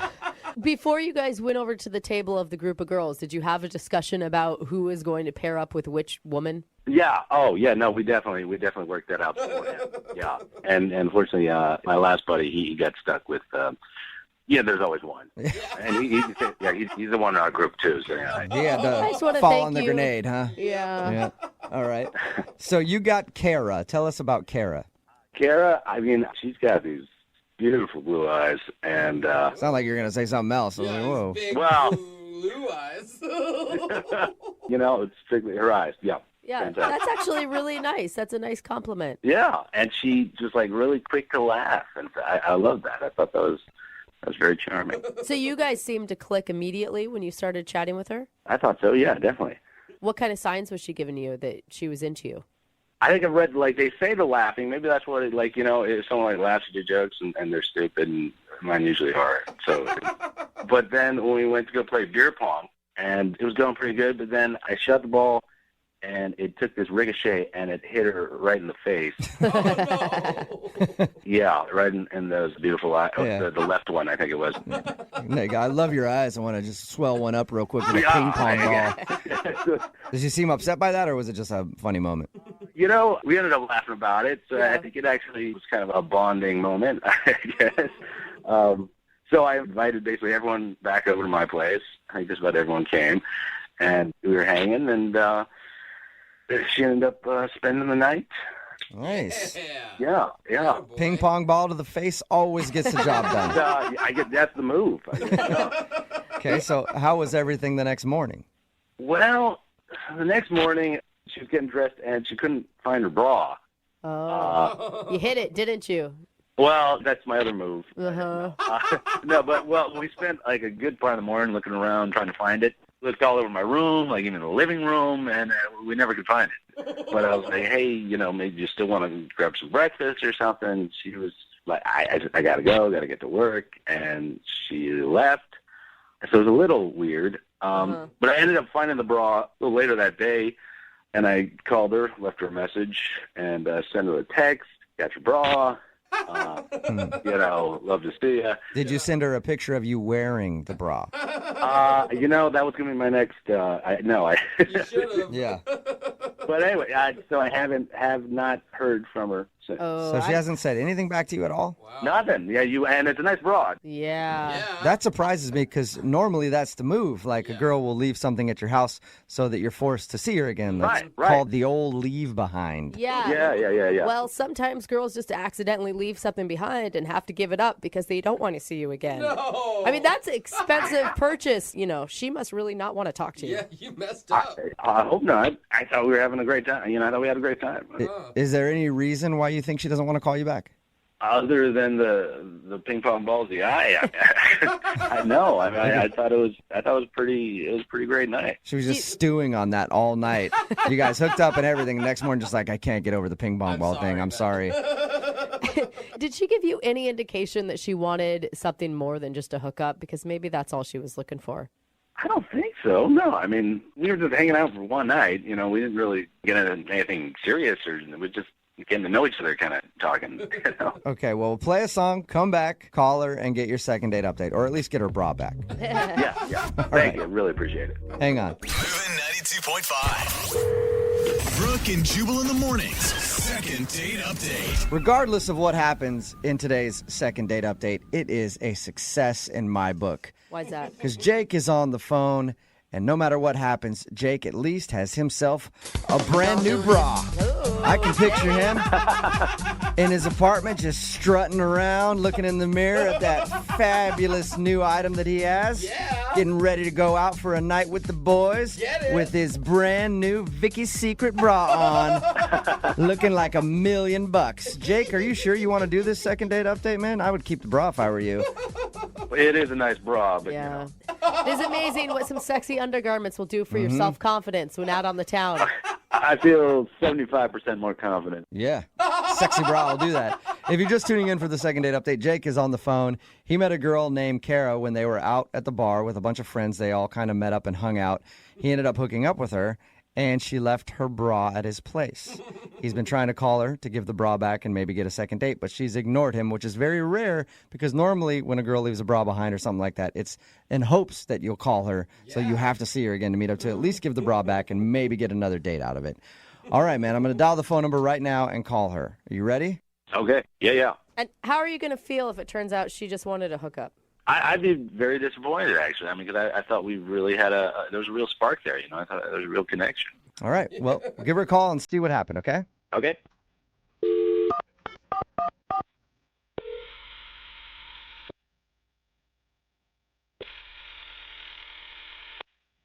Hello? Hi, is Kara there? Yeah, this is her. Hey, Kara, how are you? This is Jubal from Brooke and Jubal in the morning.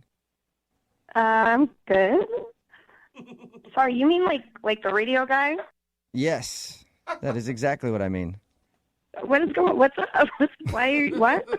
Well, I'm calling you because somebody emailed the show about you. What? Yeah, it's a guy that you met recently named Jake. I don't understand. Why is he calling you guys? Well, because you guys recently hung out, and he's been trying to get a hold of you because he would love a second date, but you haven't been returning any of his phone calls or text messages. So he asked if we could get you on the phone and find out if you don't like Jake. Oh, wow. Okay. This is awkward. Do you like Jake? I am not super interested in him. I'm sorry. Is there a reason why? He's very nice. I'm just guess he's just not my type, I guess. You're avoiding him big time, right? Did he tell you that? I'm confused. He said that he has your bra, and I just know that if I leave a bra at a guy's house and I don't go back for it, it means I really don't want to see him because that is a big loss. God. Okay. Yeah. He told us all about the night you guys hung out. He said you met at a bar, went back to his place, had some fun. You woke up early, said you had to go to work, and then just walked out of his life and left your bra behind. Sounds like a rom-com. He's been trying to get a hold of you, and he wants to know why you're not returning any of his phone calls. Oh, God, this is so weird. You don't need to feel bad about it. I mean, if you just needed to get yours one night, nobody's judging. Yeah. I've lost some nice jewelry in the same type of situations before. No, I mean, I wasn't even, I wasn't even really that interested in him like that night. Wow. You sure have an interesting way of showing it. Nice. The truth comes out. What do you mean you weren't interested in him? Things sort of just like spiraled out of control. Like one of my girlfriends had a thing for one of his friends, and she just kind of like begged me to be like a wing woman for her and like to keep Jake entertained, and I did.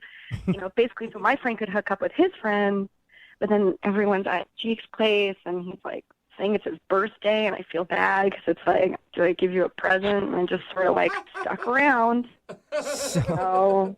Well, are you saying that you did it because it's his birthday? I'm saying that's probably one of the reasons that I did it, but I'm not proud of it. And he's super nice. He's so nice, but just not my type. Not the kind of guy that I'm gonna hang out more with. He'll be happy to know that was a very nice birthday present he got.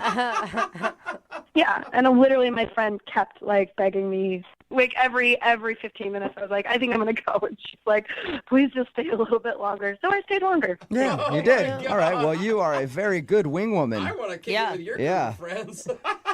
Yeah, I'm the best wing woman ever. I should also let you know that Jake is actually on the other line listening and wants to talk to you. Shut up. He's not on the line. Yes, he is. Yeah, I am on the line, Kara. I'm right here. I'm my on the line. I can't believe this. I mean, what am I? Was I the second, third, or like fourth? Like, was I your choice at all? Like, I don't understand. I can't believe it. It's so not even about you, and this is super weird that you have me on the radio right now. Well, I think it's kind of about me. I was there too. It was my birthday. I mean, yeah, that's why I stayed with you. God. I mean, this is so crazy to me. I mean, you didn't want to be with me. You just did that for my birthday. Yeah, I mean, I'm sorry. It's just like in real life, you're not my type. It just would never work. What's your type then? I'm more attracted to people like guys who are like have a lot of intelligence and Oh, Kara. I don't know if you meant that to sound the way it did, but That was bad. yeah, that sounded really rude, Kara. No, we had a good conversation, but it was very surfacey, Like I just could tell that there wasn't very much behind it. We're in a bar. It was, were you on philosophy and stuff, or I don't know, science or something? I mean, we're playing beer pong. We're not discussing, politics or, the Middle East. We're just having fun. I don't know what to tell you. You're just not my type. I mean, you had a good birthday, so just be good with it. Just be at peace with the fact that your birthday was a success. Yes. And by the way, actually, since I have you on the phone, if I could get my bra back, that would be awesome. Hey, speaking of that, would you guys like to go on a second date? Kara, we'll pay for it. It'd be a perfect opportunity for you to get your bra back. Will you go on a second date with Jake? I would rather not go on the date, but I would like to get my bra back if that is an option. Is there a way for her to get the bra back without a date, Jake?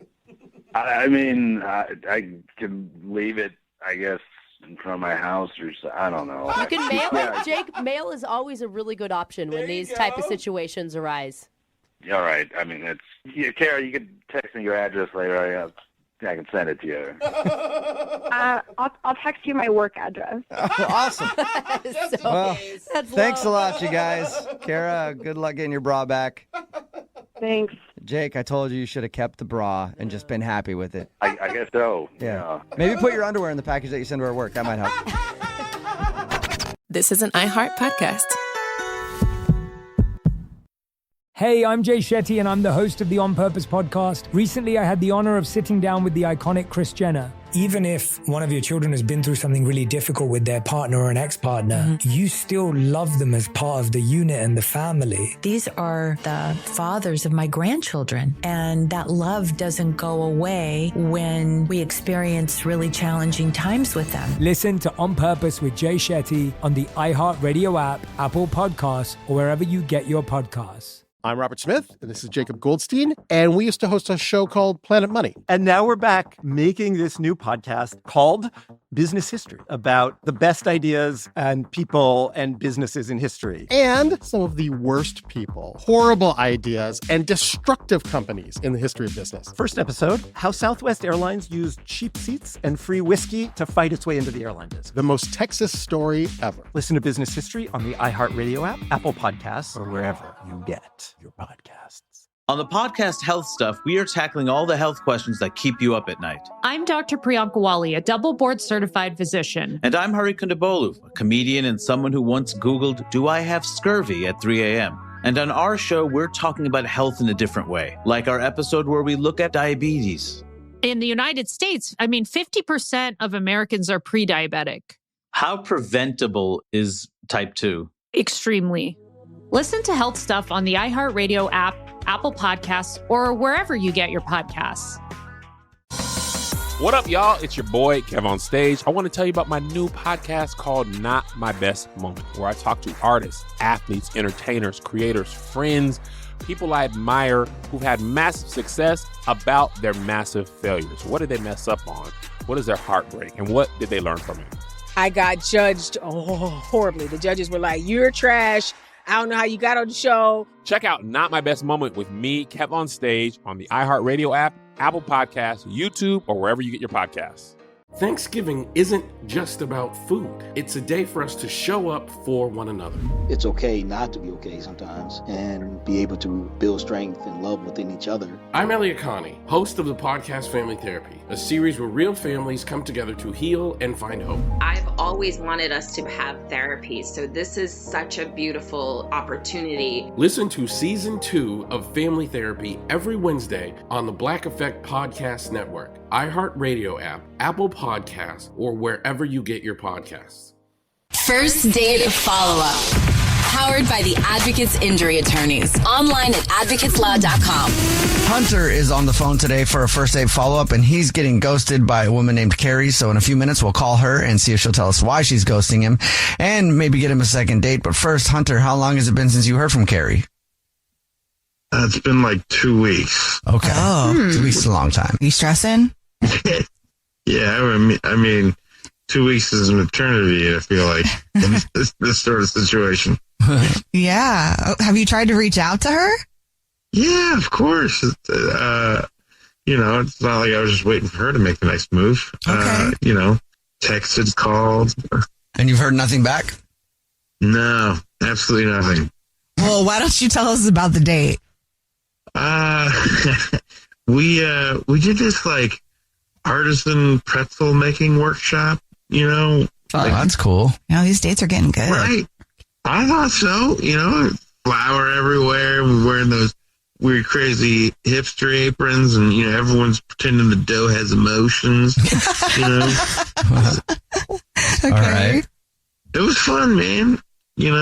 Kind of had a little mishap with the dough, and I think that's possibly what might have gone awry. Well, what happened with the dough? What kind of dough mishap?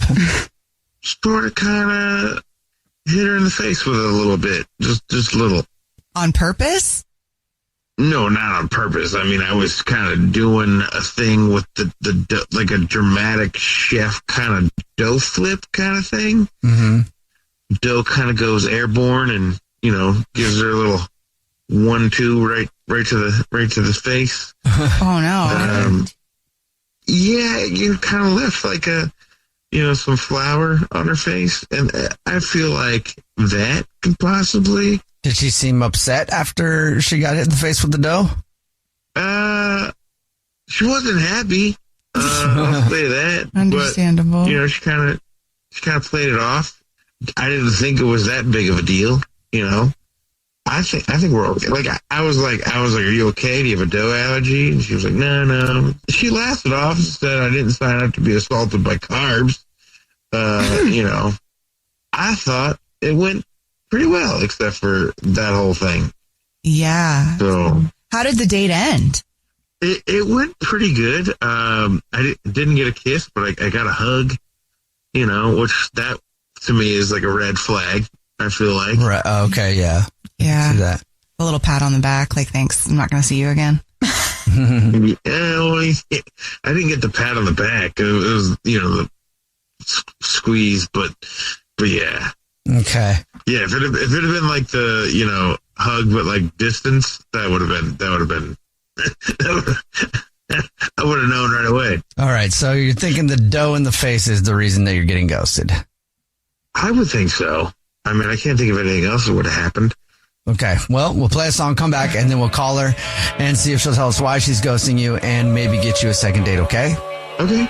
All right. We'll get your first date follow-up next. Hey, I'm Jay Shetty, and I'm the host of the On Purpose podcast. Recently, I had the honor of sitting down with the iconic Kris Jenner. You never quite know what or where life is going to lead you and where it's going to be the best lesson you ever learned, and not get distracted by the noise, because there's a lot of noise.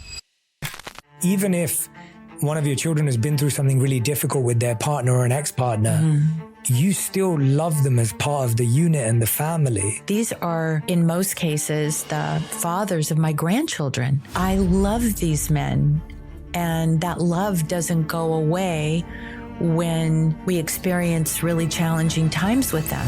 Compassion is key into really feeling what somebody might be going through. Even though you don't agree with them, if you once loved them, then love is love. Listen to On Purpose with Jay Shetty on the iHeartRadio app, Apple Podcasts, or wherever you get your podcasts. I'm Robert Smith, and this is Jacob Goldstein, and we used to host a show called Planet Money. And now we're back making this new podcast called Business History, about the best ideas and people and businesses in history. And some of the worst people, horrible ideas, and destructive companies in the history of business. Having a genius idea without a need for it is nothing. It's like not having it at all. It's a very simple, elegant lesson. Make something people want. First episode, how Southwest Airlines used cheap seats and free whiskey to fight its way into the airline business. The most Texas story ever. There's a lot of mavericks in that story. We're going to have mavericks on the show. We're going to have plenty of robber barons. So many robber barons. And you know what? They're not all bad. And we'll talk about some of the classic great moments of famous business geniuses, along with some of the darker moments that often get overlooked, like Thomas Edison and the electric chair.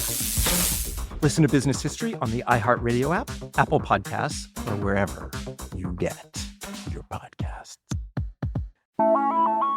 On the podcast Health Stuff, we are tackling all the health questions that keep you up at night. Yes, I'm Dr. Priyanka Wali, a double board certified physician. And I'm Hari Kondabolu, a comedian and someone who once Googled, do I have scurvy at 3 a.m. On Health Stuff, we're talking about health in a different way. It's not only about what we can do to improve our health, but also what our health says about us and the way we're living.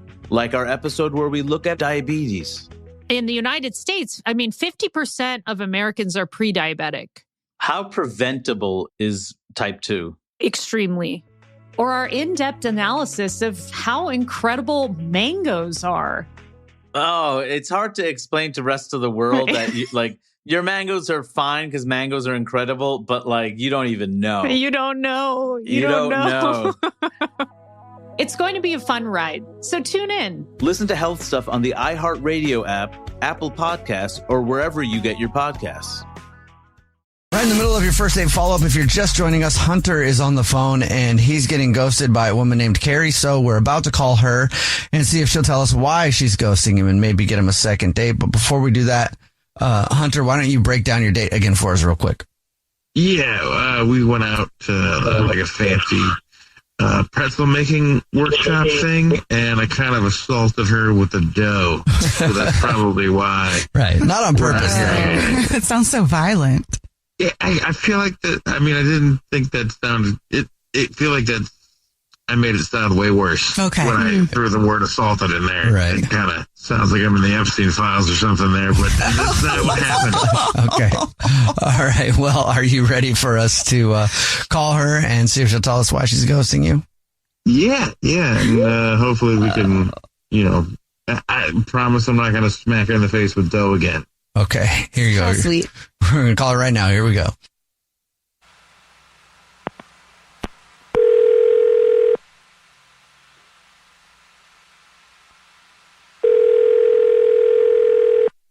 Hello? Hi, Hi, may I speak to Carrie, please? This is she. Who's this? Hey, Carrie, how are you? This is a radio show. It's called The Jubal Show. Hi, I'm Nina. Hi, I'm Victoria. And my name is Jubal. How are you? Wait. Okay. Hi. Hi. What's going on? Well, have you ever listened to the show before? I've actually seen clips of you guys on TikTok, but I've never listened. Oh, cool. Okay. We do a segment on our show called the First Date Follow-Up. That's where if you go out on a date with somebody and you ghost them, they can email us to call you and ask why you're ghosting them. And we got an email about you from somebody. Oh my gosh. Okay. Any idea who would email us? Maybe. I want to take a shot. Tell you if you're right. Maybe Hunter. Yes, it is Hunter. Good job. Yep. You win absolutely nothing. But Hunter told us about your date. He said he really liked you a lot, but it's been 2 weeks and you haven't talked to him, and he's wondering if you'll tell us. Will you? I mean, this is really awkward, but, he just wasn't my type, the way he argued with the instructor about pretzel philosophy, I guess. He was arguing with the instructor? What is pretzel philosophy? Yeah, he had a lot of pretzel knowledge, and that moment kind of stuck with me, but not in a good way. Okay. He didn't tell us anything about any argument with any instructor or anything like that. Mm-mm. Oh, he's very into his pretzels. He took it very seriously. Okay. Huh. Yeah, he told us that you guys made pretzels, and he thought the reason you weren't calling him back was because he accidentally hit you in the face with the dough. No, it wasn't the dough to the face. Honestly, that was kind of funny, though. Well, good. I'm glad you have a sense of humor about that. Yeah, that was, things happen. The rest of it was too much for me. How intense was the argument? He just was correcting the instructor quite a bit, and a little judgy of the instructor. I mean, I thought we were just coming to make pretzels and have a good time. I didn't know it was like a Food Network, we're trying to win a competition kind of thing. Okay. Okay. How did the instructor take it? I think the instructor was kind of taken back because I don't think a lot of people take a pretzel course and drill the instructor. You know what I mean? Right. So I'm sure that he was not used to that. For me, that's a big red flag. I mean, people who argue with servers, you're going to argue with someone who's teaching you how to make pretzels. I just can't deal with that. I need someone who's a little bit more easygoing. So that's just a red flag for me. I just can't have someone that's that uptight, especially about something as simple and as fun as pretzels should be. Sure. Okay, well, thank you for telling us. And Carrie, I'll also let you know that Hunter is on the phone and wants to talk to you. Wait, he's here now? Yeah, he is. Hey. Hi. Okay. I mean, I just think it's a little ridiculous what you're saying.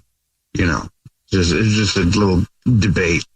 It wasn't just a debate. You snatched the dough and said, "Let me show you the proper Bavarian twist." And you I was helping. She was doing it wrong. All right, I was helping. I mean, you called her salt scatter chaotic. You were very judgy. You said pretzels are heritage, not a free for all. That's literally something They are heritage. They are. Dough has a memory. It does? I mean, this is just ridiculous. I mean, you were just waving the pretzel around like crazy. I can't. I mean, it's not my fault she's teaching a dough class and she doesn't know. I was in the zone, all right? You gave zero support. I mean, we were taking a pretzel course. I mean, I didn't know I had to back you up in pretzels. I thought it was just supposed to be, fun. I didn't know you were going to need, to tag me into your argument about a pretzel. This is pretzels that we're talking about. You know what? Never mind. I'm not even going to say it. What? You know what? No, I will. If your pretzel twisting's anything like your life twisting, trust me, nobody wants that. Whoa. Wow. Okay. I mean, I said it. I mean, I wasn't going to say anything, but your pretzel is probably the worst one in the entire class. It was just, there's no way it was going to come out right. There's going to be oh my God. Like, you just can't help yourself. Wow. Well, Carrie, would you like another date with Hunter? We'll pay for it. Soft pretzels are really real pretzels. No. Yeah, no thanks. Yeah, if that's fine. Good. Yeah, I want someone who's got my back. Would have been nice if I had some support from you, especially when you know that what I was saying about the pretzels was right. Okay, you need therapy. Like, good luck. I can't. Yeah, you can't make a pretzel. Jubal's first date follow-up. Hey, I'm Jay Shetty, and I'm the host of the On Purpose podcast. Recently, I had the honor of sitting down with the iconic Kris Jenner. Even if one of your children has been through something really difficult with their partner or an ex-partner, you still love them as part of the unit and the family. These are the fathers of my grandchildren, and that love doesn't go away when we experience really challenging times with them. Listen to On Purpose with Jay Shetty on the iHeartRadio app, Apple Podcasts, or wherever you get your podcasts. I'm Robert Smith, and this is Jacob Goldstein, and we used to host a show called Planet Money. And now we're back making this new podcast called Business History, about the best ideas and people and businesses in history. And some of the worst people, horrible ideas, and destructive companies in the history of business. First episode, how Southwest Airlines used cheap seats and free whiskey to fight its way into the airline business. The most Texas story ever. Listen to Business History on the iHeartRadio app, Apple Podcasts, or wherever you get your podcasts. On the podcast Health Stuff, we are tackling all the health questions that keep you up at night. I'm Dr. Priyanka Wali, a double board certified physician. And I'm Hari Kondabolu, a comedian and someone who once Googled, "Do I have scurvy?" at 3 a.m. And on our show, we're talking about health in a different way, like our episode where we look at diabetes. In the United States, 50% of Americans are pre-diabetic. How preventable is type 2? Extremely. Listen to Health Stuff on the iHeartRadio app, Apple Podcasts, or wherever you get your podcasts. What up, y'all? It's your boy, Kev on Stage. I want to tell you about my new podcast called Not My Best Moment, where I talk to artists, athletes, entertainers, creators, friends, people I admire who've had massive success about their massive failures. What did they mess up on? What is their heartbreak? And what did they learn from it? I got judged horribly. The judges were like, "You're trash. I don't know how you got on the show." Check out Not My Best Moment with me, Kev on Stage, on the iHeartRadio app, Apple Podcasts, YouTube, or wherever you get your podcasts. Atlanta is a spirit. It's not just a city. It's where Crunk was born in a club in the West End. Before World Star, it was 559. Where preachers go viral and students at the HBCU turned heartbreak into resurrection. Where dreamers brought Hollywood to the South and hustlers bring their visions to create black wealth. Nobody's rushing into relationships with you. I'm Big Rube. Listen to Atlanta Is on the iHeartRadio app, Apple Podcasts, or wherever you get your podcasts. This is an iHeart podcast. Mini golfing is always a good idea on a first date. I actually agree with that. Unless, of course, you get hammered and then get very upset when you miss a shot and then go on a profanity-laced tirade in front of a bunch of kids and then threaten to beat up the staff. Has that happened to you? Because that sounds really vivid. No, it hasn't happened to me, but I'm hoping it's happened to Todd, who's on the phone today, and that's what he did. He went mini golfing and then tried to beat everybody up. Is that right, Todd? I don't know about beat everybody up, but I did go mini golfing. Oh. Okay. Did you get angry at all during the entire 18 holes? How many do you play in mini golf? I don't know. Is it 18? Well, we played both courses, so we played 18 holes, yeah. Wow. Okay. You're a mini golf madman. Oh, yeah. That's my jam right there is mini golf. I mean, it's like the perfect entertainment, perfect first date, all that. Yeah. Okay. All right. And so you decided to take the girl that you want to call today mini golfing. How did it go? I mean, I think it went all right. We were, laughing around, joking around, having a good time. To me, I like taking all my dates mini golfing just because, it's what I do. I actually, I went pro mini golfing when I was, oh, yeah. What? Yeah, I'm a professional mini golfer. Wait, they have a pro circuit? No. Yeah, there's a pro circuit. There's leagues. Really? I've toured all around the United States playing mini golf. Oh, man. What am I doing? Why am I here? I didn't know that, Todd. Can I have an apprenticeship underneath you? Can you teach me so that I can go on tour Wait, mini golfing? Yeah, you could be his caddy. Oh no, people have cat. Yeah, no, there's whole Shut up. league. Wow. Yeah, honestly, Amazing.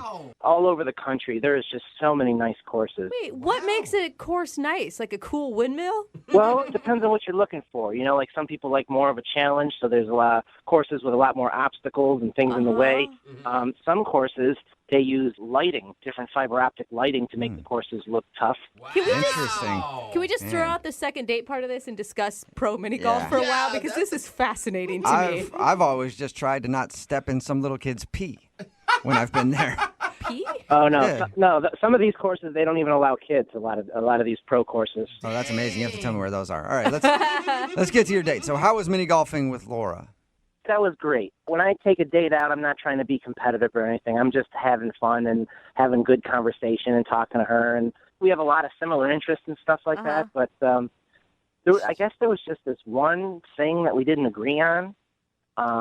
95% of the conversation was fantastic. And I don't know if it's just this one little thing or what's going on, but You didn't get into like politics or religion or something like that, did you? nope, no politics, no religion, nothing like that. It was actually, we were talking about the lottery and we were saying like, what would you do if you won like $20 million? Okay. Yeah, Right? fun convo. Yeah, how could you get in an argument about that? Well, she goes, I would donate it to charity. Like all of it? Yeah. Are you sure you want? Why you want to call this girl? She's obviously got bad judgment. I think that's really noble. Why would that be a bad choice? Save a few mil for yourself. Why are you even playing the lotto if you're just going to give it away? Exactly. Because maybe you want to do good for mankind. You see, you and I wouldn't get along on a date either. All right, so you got into a heated discussion because she said she would give all of her lottery winnings to charity, and I'm guessing you wouldn't give anything to charity?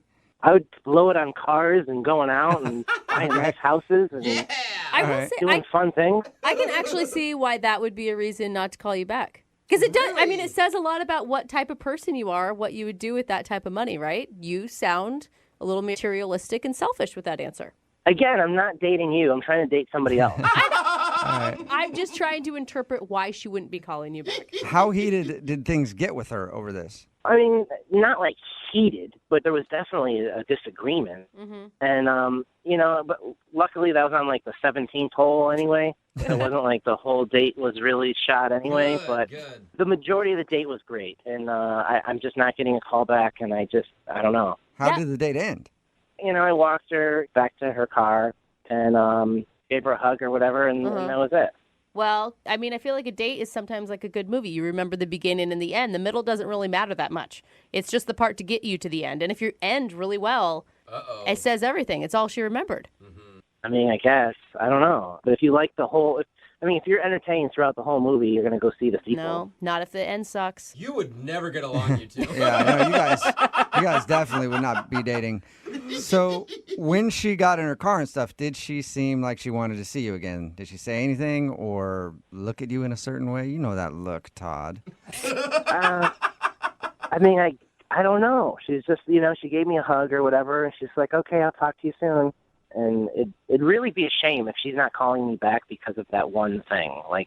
And that's why I hope you guys get her on the phone, because I just want to redo. If that's, give me a mulligan. Yeah. All right. Well, we'll play a song, come back, call her, and get your second date update, all right?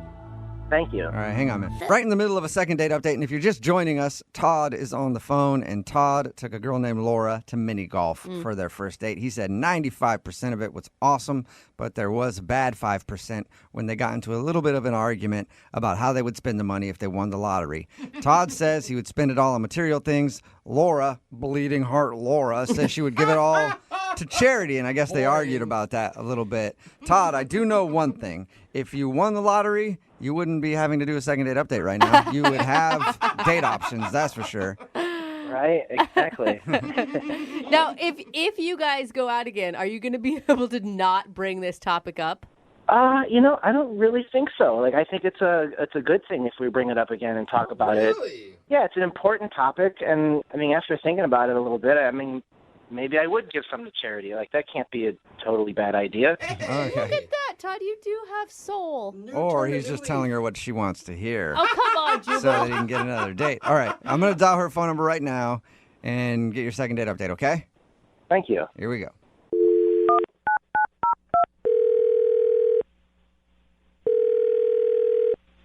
Hello? Hi, can I speak to Laura, please? Yeah, this is her. Hey, Laura, how are you? This is Jubal from Brooke and Jubal in the morning. I'm fine. Who is this again? Jubal from Brooke and Jubal in the morning. It's a radio show. Okay. Which airs on the radio. Duh. I'm familiar with the radio. I guess I've just never heard of you guys, and I don't really know why you're calling me. Okay, well, we're a show that's on the radio, and we're calling you because we do a segment on our show called The Second Date Update, and you went out with one of our listeners recently. Which one? Who is this? Whoa, so there's a lot of options? Good for you. Well, I mean, that's none of your business, but no, who? Like, was it Jimmy? No, it was not Jimmy. We haven't gotten an email from a Jimmy yet about going on a date with you, but we did get one from a guy named Todd. Oh, okay. Oh, that Todd. Yeah. I remember Todd. That's what that sounded like. He says that you guys went mini golfing. We did. And now he says you're not calling him back, and he really wanted to see you again. What's wrong with Todd? I mean, I don't know if I feel comfortable talking to you people. Well, what can I do to make you comfortable, Laura? This is all about your comfort. That sounded even creepier to me for some reason. How about we already heard his side of the story, so maybe it's your chance to tell yours? Oh, so he told you his side of the story, did he? Mm-hmm, he did. What did he tell you? Well, he told us that you guys went mini golfing, and he says that most of it was great, and there was one time where he thinks he might have upset you because you two were talking about lottery winnings, if you had won the lottery, and he said he would just buy a bunch of stuff, and you were saying that you would give it to charity, and he thinks maybe that's the reason you're not calling him back. Oh, I mean, that's his opinion, and I don't agree with it, but I'm not going to not date him just because I don't agree with him. Okay, so you didn't take it like as a red flag that it meant that he was materialistic and selfish? No, I think most people would probably not want to give all of their winnings to charity. I mean, I think that's probably normal. Like, it wasn't like a good thing, but no, I mean, that wasn't the reason. So if that wasn't it, then why don't you want to see Todd again? So is it that he wants to see me? Is that what this is about? Is this why you're bothering me? Yes, this is exactly why we're bothering you. And he wants to see you again. Okay, that's super weird. And if he can't see you again, he at least wants to know why. Well, okay, that's fair, I guess. So he told you we went mini golfing, right? And that he's like a pro and all that. Oh, yeah. Yeah, he said he was really good. That like blew me out of the water. I didn't even know that those people existed. Yeah, you went on a date with a pro athlete. I know. It's pretty cool. Well, I mean, no, it is cool. Like, and I did think that was kind of cool. I didn't know it was a thing either. But when we were golfing, we were having a fun time, and he gave me some pointers and all that stuff. And I made a hole-in-one. Awesome. And he was like, yeah. But then he was like, hey, good job. And he smacked me on the butt. And I was like, okay, that's stepping over a boundary right there. A little aggressive. Yeah. So you didn't like that? It made me uncomfortable, you know, because like he's a dude, I'm a girl. I just didn't think it was appropriate. Yeah, like, usually you should share like a first kiss before you go to butt grabs. Yeah. Usually. Did you tell him that you were uncomfortable with that and to not do it again? No, I probably should have, but I just I didn't want to, like, we were having a good time and I didn't want to, I just wanted to let it go because he's a pro. I don't know, maybe this is a thing they do. I have no idea. And I just let it go. But then at the end of the game, he did it again and he was like, nice playing with you. And like another little smack on the, and it just felt really gross and kind of porny. I don't know. Good job holding that club, little lady. You earned yourself a booty slap. Not everybody gets one of those.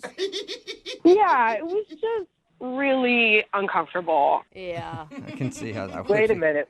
I could explain what's going on if you guys give me a chance to just say, like, I could explain this. You weren't supposed to jump in yet, Todd. Yeah, dude. Wait, what is going on? Laura, that's Todd. He's on the other phone, wants to talk to you, and apparently has no patience. Yeah, he's a little aggressive. I think she's right. Oh my god. Okay. No, it's okay. Because I could explain. Like, I'm just excited to like hear your voice again. You know, like we had a good time. I just want to defend myself on that. Like, that's part of. You know, I didn't mean to cross a barrier that I shouldn't have, but that's just a part of the game. You got a hole in one, and I was excited for you. That's like we do that in the league, and I know I probably should have said that, but it's just like part of the game. That's It's like a sports slap, like when you're running out on the field and your coach gives you a little slap on the butt. Is that what you were doing? It's just like in baseball. I'm sure you've probably seen people like slap each other on the in baseball. Yeah, those dudes fondle each other all the time. They fondle themselves and each other. But here's the thing, Todd. Those dudes know each other. They're on the same team. Yeah. They've spent countless hours together. I mean, we were already together for like 30 minutes, and I just wanted to tell her congratulations and pop, No, okay. I'm not a guy. Okay, 30 minutes is not enough time for you to be able to touch my butt. That's just not okay. And I'm not in the league with you. And girls don't understand why dude athletes do that anyway. Like, you don't see lady athletes smacking each other on the butt. I don't know. I slap my girlfriends every once in a while. Like, hey, good game, ladies. Really? I don't know. Why not? Dang, Brooke. That's really weird, and that's something you do. It's out there. All right, so For all sexes. You're not doing a whole lot of butt slapping then, Laura. No, I'm not. And this is a date, Todd. Like, you crossed a boundary, and I got you. I don't want to make you feel uncomfortable. I wasn't trying to do that by any means. I was just getting really excited because you were getting really good at mini golf. We were having fun. We were laughing. Maybe I just misinterpreted the situation, but I would just like to get a mulligan here and go out on another date and, try again and be respectful. Maybe we'll go out to dinner this time or something. And after you finish your food, he can give you a nice pat on the butt and be like, good job. Laura, would you like to go out on a second date with Todd? We will pay for it. I mean... I think his butt slap was an innocent thing. I really do. Yeah. And I feel like now he understands your boundaries. So maybe before he didn't get your boundaries. I don't know. But I tell you what, the next time we get together, I'll let you smack me on my butt twice just to get even. Just so that way we're starting off again on an even playing field. Laura, you get a free date and you get 2 free butt slaps on him. I have a feeling she doesn't want those. I don't want to be smacked, and I don't want to smack anybody. No butt smacks on dates. Like, just no. I think that's a fair rule, Todd. I can adhere to that, all right? I got you. Butt slaps are off limits, and that's fine with me. I'm all good with that. All right, Laura, so what do you say? Butt slaps off limits, is the second date on? Will you go out with him again? Well, obviously, Todd, you went through all this trouble to do this, and the second date wouldn't hurt. I had a good time other than the butt slaps. So why not? Why not? Yeah. Yes. All right. You got a second date, Todd. Congratulations. Woohoo! I just stood up and smacked my own butt. Yeah, congratulations. I'm smacking it for you over the radio, too. Good job. Brooke and Jubal in the morning. The text in at 78592 says, note to self, if I want to smack my date on the butt, just take them to do something sporting. Talking about today's second date update. If you missed it, Todd wanted to call Laura. She wasn't calling back after their date mini golfing. We got her on the phone and found out the reason why, and it's because Todd is actually a professional mini golfer. I didn't even know that existed. Yeah. But during their game, she would do something good, and he'd smack her on the butt. Kind of like a sports slap. You know how you do that? Yeah. And she was kind of weirded out by it. And why is this dude smacking me on the butt? So she wasn't calling him back because she thought he was a little handsy. Mm-hmm. He told her that he was just innocently hey, good game or whatever. Yeah. And they did decide to go out again, just no butt slaps anymore. I think it was good on everybody's. I mean, we talked it out. Yeah. They worked it out. Yeah. And now they're going on a second date. Remember, if you want to do a second date update, all you have to do is email the show, and we will call the person. For today's second date update, a listener named Robert is on the phone, and his email started off by saying, kids make dating difficult. Oh, yeah, that's true. I didn't really read more after that. I just wanted to get him on the phone because, Robert, why are you dating kids? Oh, my God, that's Of course that's going to be difficult. I wasn't dating kids. difficult and illegal. Yeah, there's a lot of things wrong with that, Robert. No, actually, I have a kid. I'm a single parent. Oh. Makes sense. Makes so much more sense now, Robert. All right. Okay, you have a kid and somehow it made a date difficult for you? Yes. Okay, what happened? So I met this young lady, Rebecca, online. Okay, and were you upfront right from the beginning that you were a father? Yes, I was. Actually, she's also a single parent, so I thought right off the bat we had that commonality. Right, and who better to understand how dating is difficult when you're a single parent than another single parent dating? Exactly. And it's hard enough right now to even have the time to even manage to meet someone, let alone finding a match, just scheduling wise with work. Yeah, it's got to be a lot to handle. So you met her on a dating app? Yeah, we were chatting. Eventually I had a plan to meet for dinner. And right before, about an hour and a half before the date, I forgot about my son's b-ball game. And he had a game that night, and I felt awful. I had to call Rebecca to cancel. I was, very apologetic. And did you have to cancel because you just wanted to be there or because you had to take him to the basketball game? I forgot that I had to take him to the game. Man. Why don't you just put him on the bus and go do whatever you want to do? Well, that actually could work. How old is this kid? He's 6 years old. Okay, so that won't work. Never mind. Yeah. He's got to be 7 to ride the bus by himself. Yeah. All right. So you called her to cancel? Yeah. And to my surprise, she suggested, well, why don't we both go? Yeah. She's a mom. She probably understands your struggle. Cool. Yeah. I was somewhat shocked.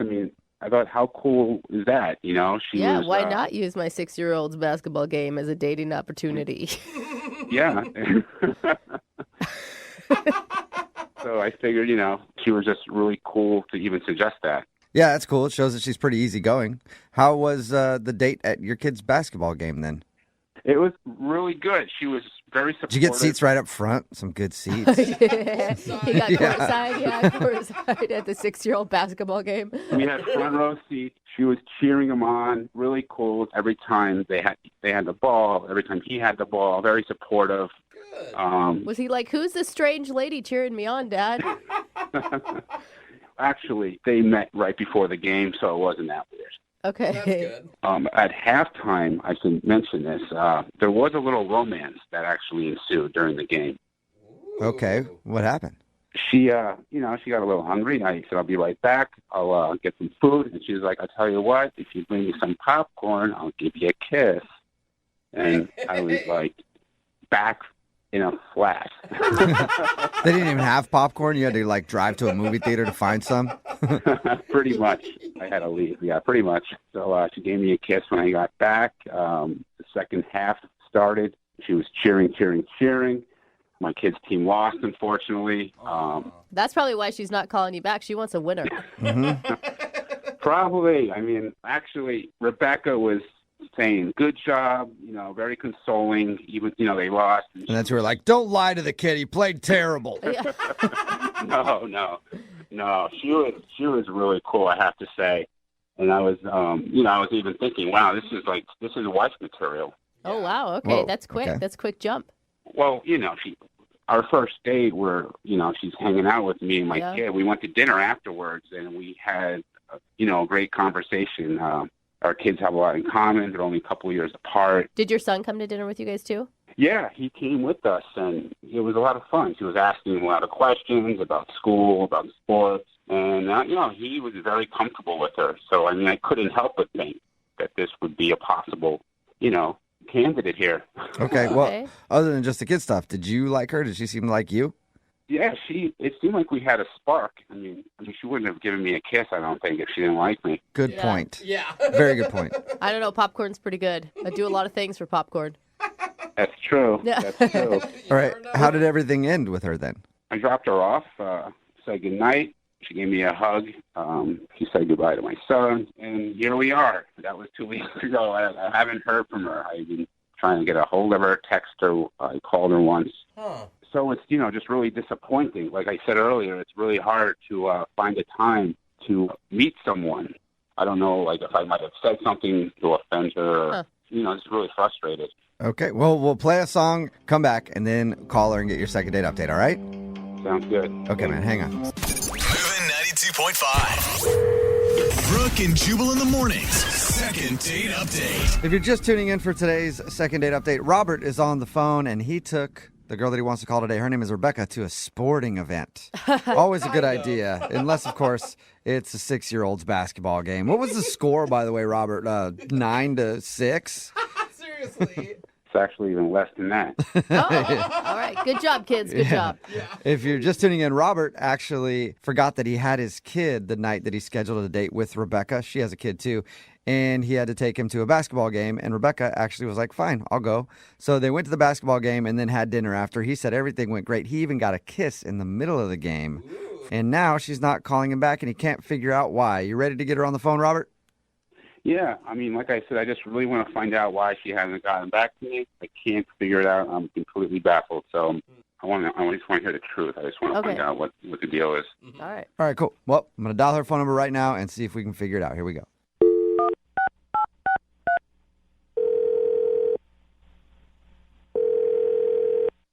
Hello? Hey, is this Rebecca? Yes. Hello, Rebecca. Pleasure to make your acquaintance. What are you doing? That's how people talk on the phone. Who is this? Hey, this is Jubal from Brooke and Jubal in the Morning. It's a radio show. Yeah, sorry about that. What? Who is this, really? My name is Jubal from Brooke and Jubal in the Morning. It's a radio show. I talk like people do. Understand it. You're calling me from the radio right now. Yes. Yeah. Yes. How are you? I'm You sound confused is what you sound. Yeah, could it be the accent or could it be the radio part? Who knows?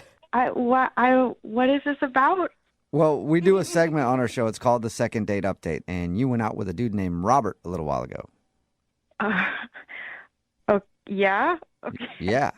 And Robert emailed us because he told us all about your date, and he also told us that you aren't calling him back or returning any of his text messages, and he was wondering why. This is the weirdest thing that's ever happened to me. What? Is this is for real?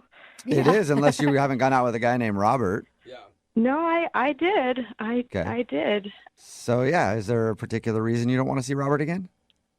I just don't think that Robert and I will work out in the end. That's all. He doesn't see that at all. Okay. Can you give us any information to give to him? I mean, that's why we do these, is so people can figure out what they're doing wrong in dating. And Robert really wants to know, especially when he said that you kissed him in the middle of the date. Oh, yeah, okay. Wow. So he. Yeah, wow. He told us. Yeah, he did tell us that. Whoa. Either you liked him or you really liked the popcorn that you traded the kiss for. Oh my! Are you kidding me? No. This is. I thought it was cute, Oh boy. though.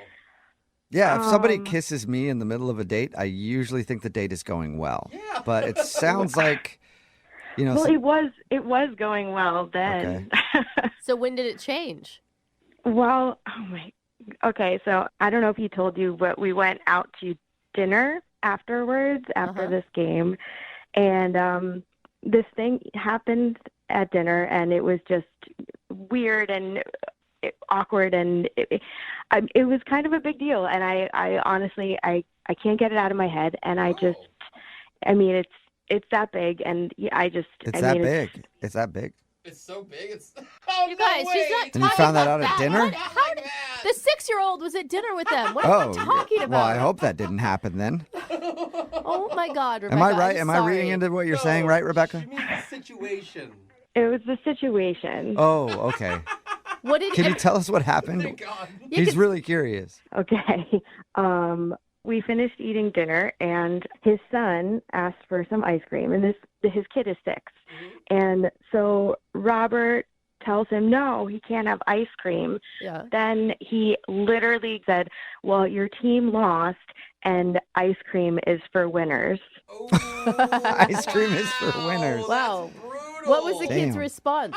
He looked so sad and defeated. Like he had already lost this game. Like it was they're 6. They couldn't reach the basket. Like nobody scored. It was the worst. Right? It was one basket was the winning. And he just looked so sad and just heartbroken. Like it was just this simple little request after dinner, and it was just so harsh, and it was heartbreaking. Like, I have my own kid, and I would never, like, it broke my heart. I just thought, like, what a jerk. But Well, think about that the next time they lose a game then. I know you guys are joking, but growing up, my dad was my softball coach forever, and when we were in elementary school, we only got ice cream when we won. Not my parents. You always got ice cream. But that was like understood going into it. Like, if we win, we get ice cream. If we don't, we go home. Oh, wow. I mean, that's harsh for a kid, I think. I just think, like, it's ice cream. It's not like, what are we teaching? I want to teach my kids that there's more than just, like, what the final score is in a basketball game. That's Well, did you ask him what his, like, philosophy was with the no ice cream thing? No, I didn't. But, I mean, his son was right there, and he just looked so sad. And, I mean, I didn't want to make a thing of it in front of his kid. Right, because that's get into a whole big conversation. Yeah. She's like, I'll buy him some ice cream. Yeah. And we were done then. I mean, dinner was over. I just wanted to leave then. Yeah. Okay. But it seems like you could at least have told him, like, hey, our parenting theories don't match up. They don't. Our parenting skills are very different, but I just didn't want to make a thing of it in front of his son. Well, he is on the phone listening right now and wants to talk to you. He's where? I don't know. I'm somewhere, but he's on the phone. Like, I don't know where he's physically sitting, if that was your question, but he is on the other line and wants to talk to you. I hope you're joking. Hi, Rebecca. Nope, not joking. That's Robert. Oh. I mean, if you had a problem, like, this is the problem, you should have told me about it. You should have brought it up to me. I mean, my son knows the rules at home. You know, when you win, you get ice cream. You don't win, nothing. Well, I think it was pretty clear if you were listening to my whole call that I feel differently about winning versus losing and rewards and something as simple as ice cream.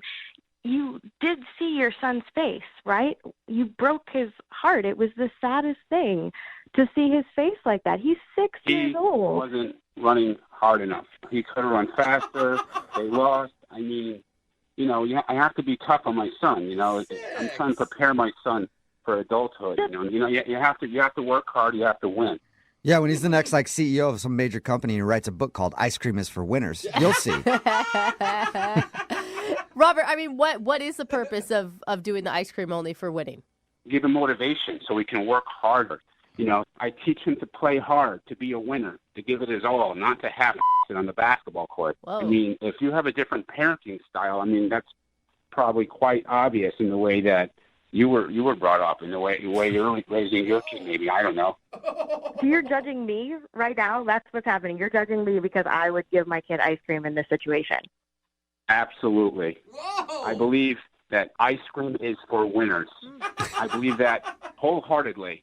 Okay. And if you don't agree with that, then maybe you're the one that's not being a good parent. Whoa! Dude, shots fired. I mean, all I can say is that this basketball was more than half the size of your child. You think he needs to run faster? He's 6 years old. Yeah. I mean, I don't know. I don't understand this like food for winning thing. I mean, you brought me some plain dry popcorn. You didn't put butter or salt on this popcorn, and I still gave you a kiss. So how about that, Robert? I'll tell you why you gave me a kiss. It's because I'm a winner, Rebecca. Oh, my God.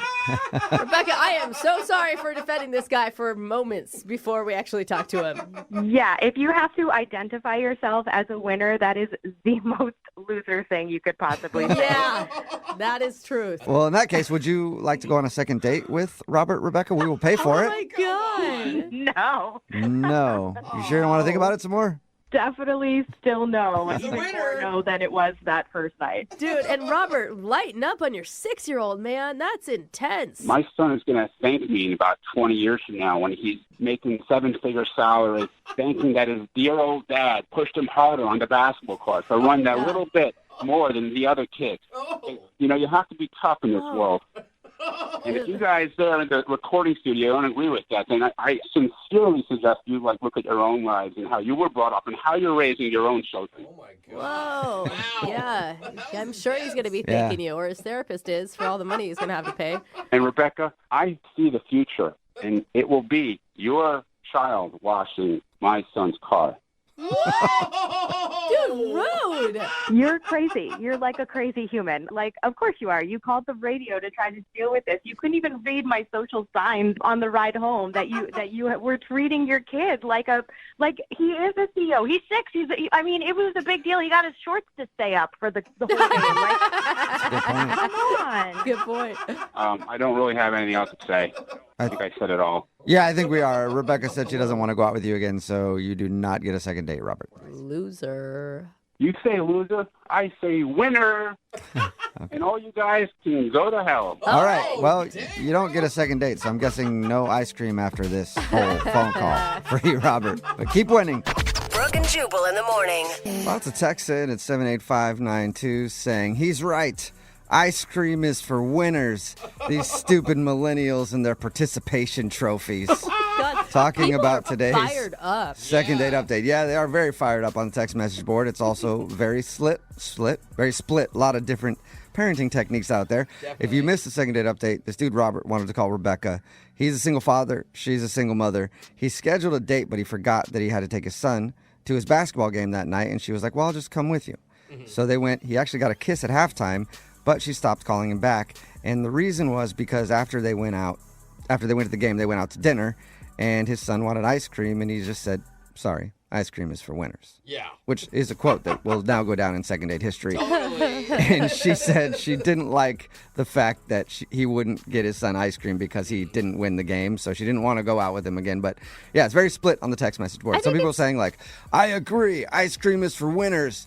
Yeah. And if getting everybody ice cream is what creates snowflakes these days, run to your safe space. And then other people like, everybody should get ice cream. I was with him. You could say no to your kid for ice cream. That's no big deal. But then he started attacking her parenting style and calling her a bad mom. I'm like, okay, You're the jerk at the sideline at the kids' game who's yelling at the coach and is way too aggressive yourself. And then he attacked all of us and how our parents were. And I'm like, dude, my dad tried to fight refs at every single game. Yeah. Look how I turned out. We should be friends. I actually almost broke a guy's nose at a game once because I was angry at my dad yelling at me, so I hit the guy in the face so I could get kicked out of the game so I didn't have to hear it anymore.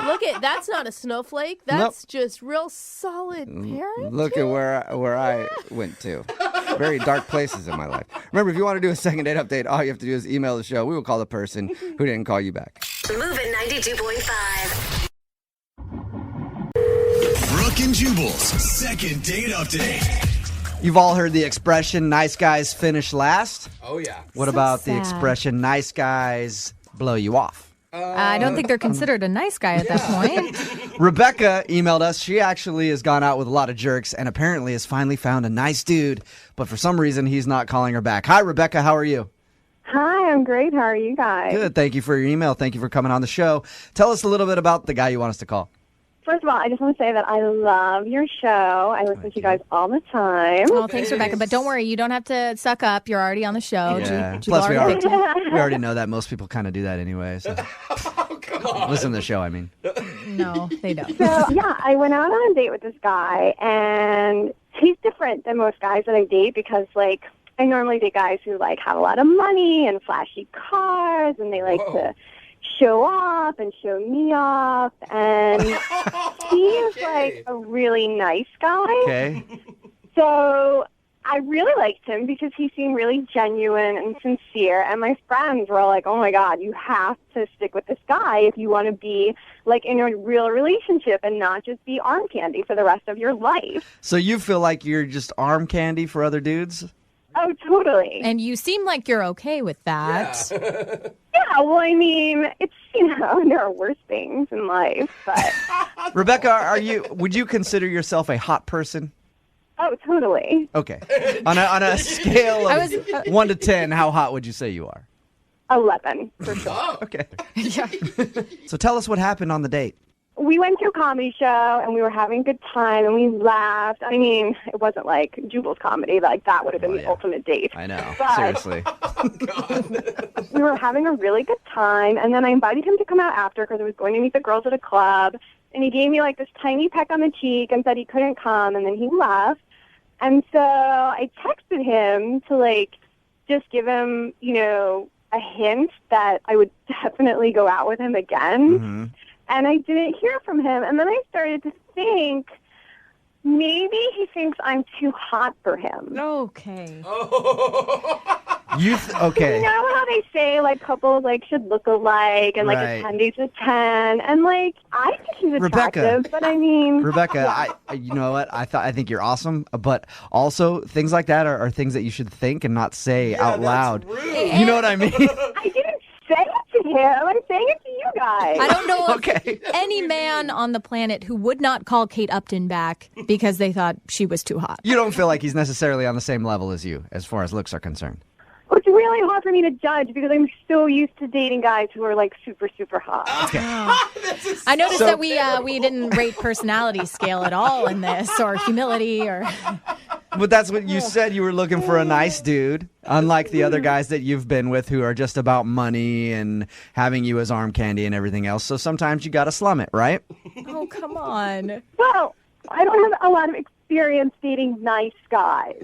So my friends just keep telling me that I have to make this one work. So I'm trying to listen to them. I'm trying to make a change. I feel like nice is just code word for not attractive. Yeah. I like it just to slum it with an 8. Yeah. All right. But you liked him, though, right? I mean, you were attracted to him. Yeah, I was attracted to him. Your voice was going up high, so that's usually a sign of. Yeah. Like, he's not like a supermodel. He's like, I don't know, like a B-list celebrity. Okay, make sure to hold on to those compliments if we get him on the phone. Yeah. The things that you're saying to us right now, you didn't say these to him, did you? No, not at all. I mean, other people kept coming up to me and to like tell me how great I looked, but I mean, that always happens. And I ran into a guy who I knew, and he sent us drinks and was flirting with me, but like I didn't flirt back. Okay, well, that could be a turnoff if some other guy was flirting with you, especially if it's like a real hot, successful dude. Yeah, but I mean, I was there with John, and I stayed with John, and I did not reciprocate the flirting. Okay. Good. And he turned you down, like right after the comedy show, you said you were going out with your friends and he didn't want to come along? No, I invited him. He told me that, I don't know, he couldn't or he had plans or something, and he gave me a peck, and then he left. All right. Right there, that would make me think that something happened. Yeah. Because, like, if you're out with a hot girl and you have fun at a comedy show and she invites you to go somewhere, you're going to be like, yeah, sure, I'll come along. Absolutely. With her and her 6 girlfriends to a nightclub? I don't know. Well, maybe not, actually. All right, well, we're going to play a song, come back, call him, and get your second date update, okay? Okay. All right, just hang on. Moving 92.5. Brooke and Jubal in the mornings. Second date update. Rebecca is on the phone with us right now, about to do her second date update. Rebecca is very attractive. Rebecca knows that, right, Rebecca? Yeah. Doy. There's nothing wrong with a little confidence, but humility is also a good thing. Well, I'm not mean. I'm just pretty. That's true. Fair. Maybe the guy was intimidated by you, and that's why he's not calling you back. And to remind everybody, Rebecca went out with a guy named John to a comedy club. After the show was over, she invited him out with her and her girlfriends to go clubbing. He said he wasn't into it, gave her a peck on the cheek, and hasn't called her since. Mm-hmm. And he's like the first nice guy she's ever gone out with, because Rebecca says that she normally just dates jerks who are into money and cars and just want to use her as arm candy. Rebecca, there's nothing you can think of that you did wrong on the date. No, I mean, I told you the only thing was that we ran into that guy I knew who sent us some drinks and was flirting, but I really hope that he's not the reason. Did you make it obvious that you weren't into that, like you were on the date with John and you weren't flirting with the other guy? Yeah, I mean, I was sitting at a table with John, and he sent us both drinks like he knew we were on a date. But still accepting it. Such a D-bag move, too, for that guy to do that. To just be like, hey, bro, here you go. I'll buy you a drink, too. Why not? Which means Jubal's done it at one point in time. Yeah. It's very true. It feels really good when you do it, too.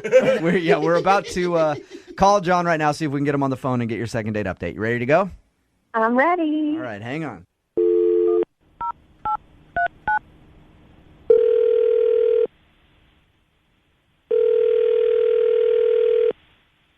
Hello? Hey, is this John? Yes, this is. John, what's up, man? How are you? This is Jubal from Brooke and Jubal in the morning on Moving 92.5. Who is this? Jubal from Moving 92.5. How you doing? What's up? Not much. Just calling you because you recently went out with a girl named Rebecca to a comedy show. Okay. Rebecca emailed us and told us about your date a little bit, and she is wondering why you're not calling her back. From what we understand, it's pretty hard to forget Rebecca. Yeah, I mean, she's a beautiful girl. I think that she's quality people, you know. I just that sounded so unconvincing, Yeah. John. Searching for words. Yeah. Did you not like Rebecca very much? I liked her. I liked her a lot. It's just I'm not sure what did Rebecca tell you? She said that you guys went out to a comedy club, had a good time there, and then after she invited you out with her friends, and you didn't want to come. She did also say that some dude that she knows bought you guys both drinks and was flirting with her, and she thought that might have turned you off a bit. I mean, that was a little strange. I'm not going to lie, but I didn't write her off for that. Something happened. I went on her Facebook and I saw something there that made me feel like it's just not in the cards. What did you see on her Facebook page? I was going through her Facebook photos, and I was scrolling down, and I noticed a guy that she was with that looked familiar, and then I made the connection. He's a football player that plays for the Seahawks. Okay, so she's hanging out with Seahawk players? Yeah, and this is a big dude. He's a football player, a professional football player, and there's just no way I can compete with that. So, But that's it, dude? That's the reason? yeah, this guy's huge, and he's ripped, and he's famous, and he's loaded. Who was it? I don't even want to tell you. Come on, just tell me who it was. I want to know. No, dude, I'm not going to tell you. There's no reason for me to be putting this business out there. Yeah, don't make the man fear for his life. And also, when we were at this comedy club, this comedian was up there joking about how white guy's junk is different than black guy's junk. You know what I mean? So you're like, so in your mind, you're like, I can't compete on any level. I don't have the money. I don't have the other stuff. And yeah, she was laughing about it, and so clearly she knows that there's a difference. Oh man! She's had T-bone steak and not meatloaf. You can't really compare the two. I feel so bad. Hey, some confidence. John, Rebecca is actually on the other line and heard everything that you just said. Rebecca? Hey. Wait, what? John, it's me. Oh my God. Say hi to Meatloaf. I just want to say that you really shouldn't think that I'm judging you just because I went out with a football player. Yeah, he's ripped and he's fast and he's rich, but you're nice, and I wanted to go out with you. But you understand where I'm coming from, right, Rebecca? I feel like you're used to one thing and I'm the complete opposite, so I'm not sure we're a match. Come on. First of all, can't I be the judge on how different it is? I haven't even gotten that opportunity. Ooh. Second of all, maybe I don't want to be with a guy like that. NFL players call me all the time. I can date any one of them. Rebecca, that's not going to help. I wanted to go out with you because you're nice and you were funny and you treated me like a person instead of just a picture of a person, and I don't get But Rebecca, do you see where I'm coming from? What if the last person I dated was Scarlett Johansson, I don't get it because, first of all, I'm just as hot, if not hotter, than Scarlett Johansson. And I'm not going to argue with that, but it's the principle. You have to understand where I'm coming from, right? Hey, John, why can't you look at it the other way and go, wow, somebody who's with Scarlett Johansson is now with me. I must be pretty special, too. Why can't you look at it like that instead of just being like, I could never live up to that? Thank you. Rebecca, you've slept with an NFL defensive tackle, and I just can't get that out of my mind. I can't get it out of mine now either. Thank you for the visual. That's not fair. I've slept with a lot of NFL players, and they're not all defensive linemen, okay? Rebecca, I don't think you said that the way you meant to. Yeah. I don't know how to feel here. John, I think you need some confidence. Do you not feel confident about yourself at all? I have confidence, but I think comparatively, I'm just not sure it's what she's used to. Everybody has a past, dude. The guy was an all-pro defensive tackle. He knows what he's doing. I don't think having sex with a woman is quite the same as tackling a man. It depends. Depends how rough you like it. God. Well, Rebecca, you got your answer. Let me ask you real quick. John, would you like to go out with Rebecca again? We will pay for a second date. Give it a shot, Yeah, man. do it, man. Come on. You might as well try it. Yeah. I don't think it's a match. Seriously? Yeah, like I said, Rebecca, I think you're beautiful. I think you're a special girl, but I don't think that we work together.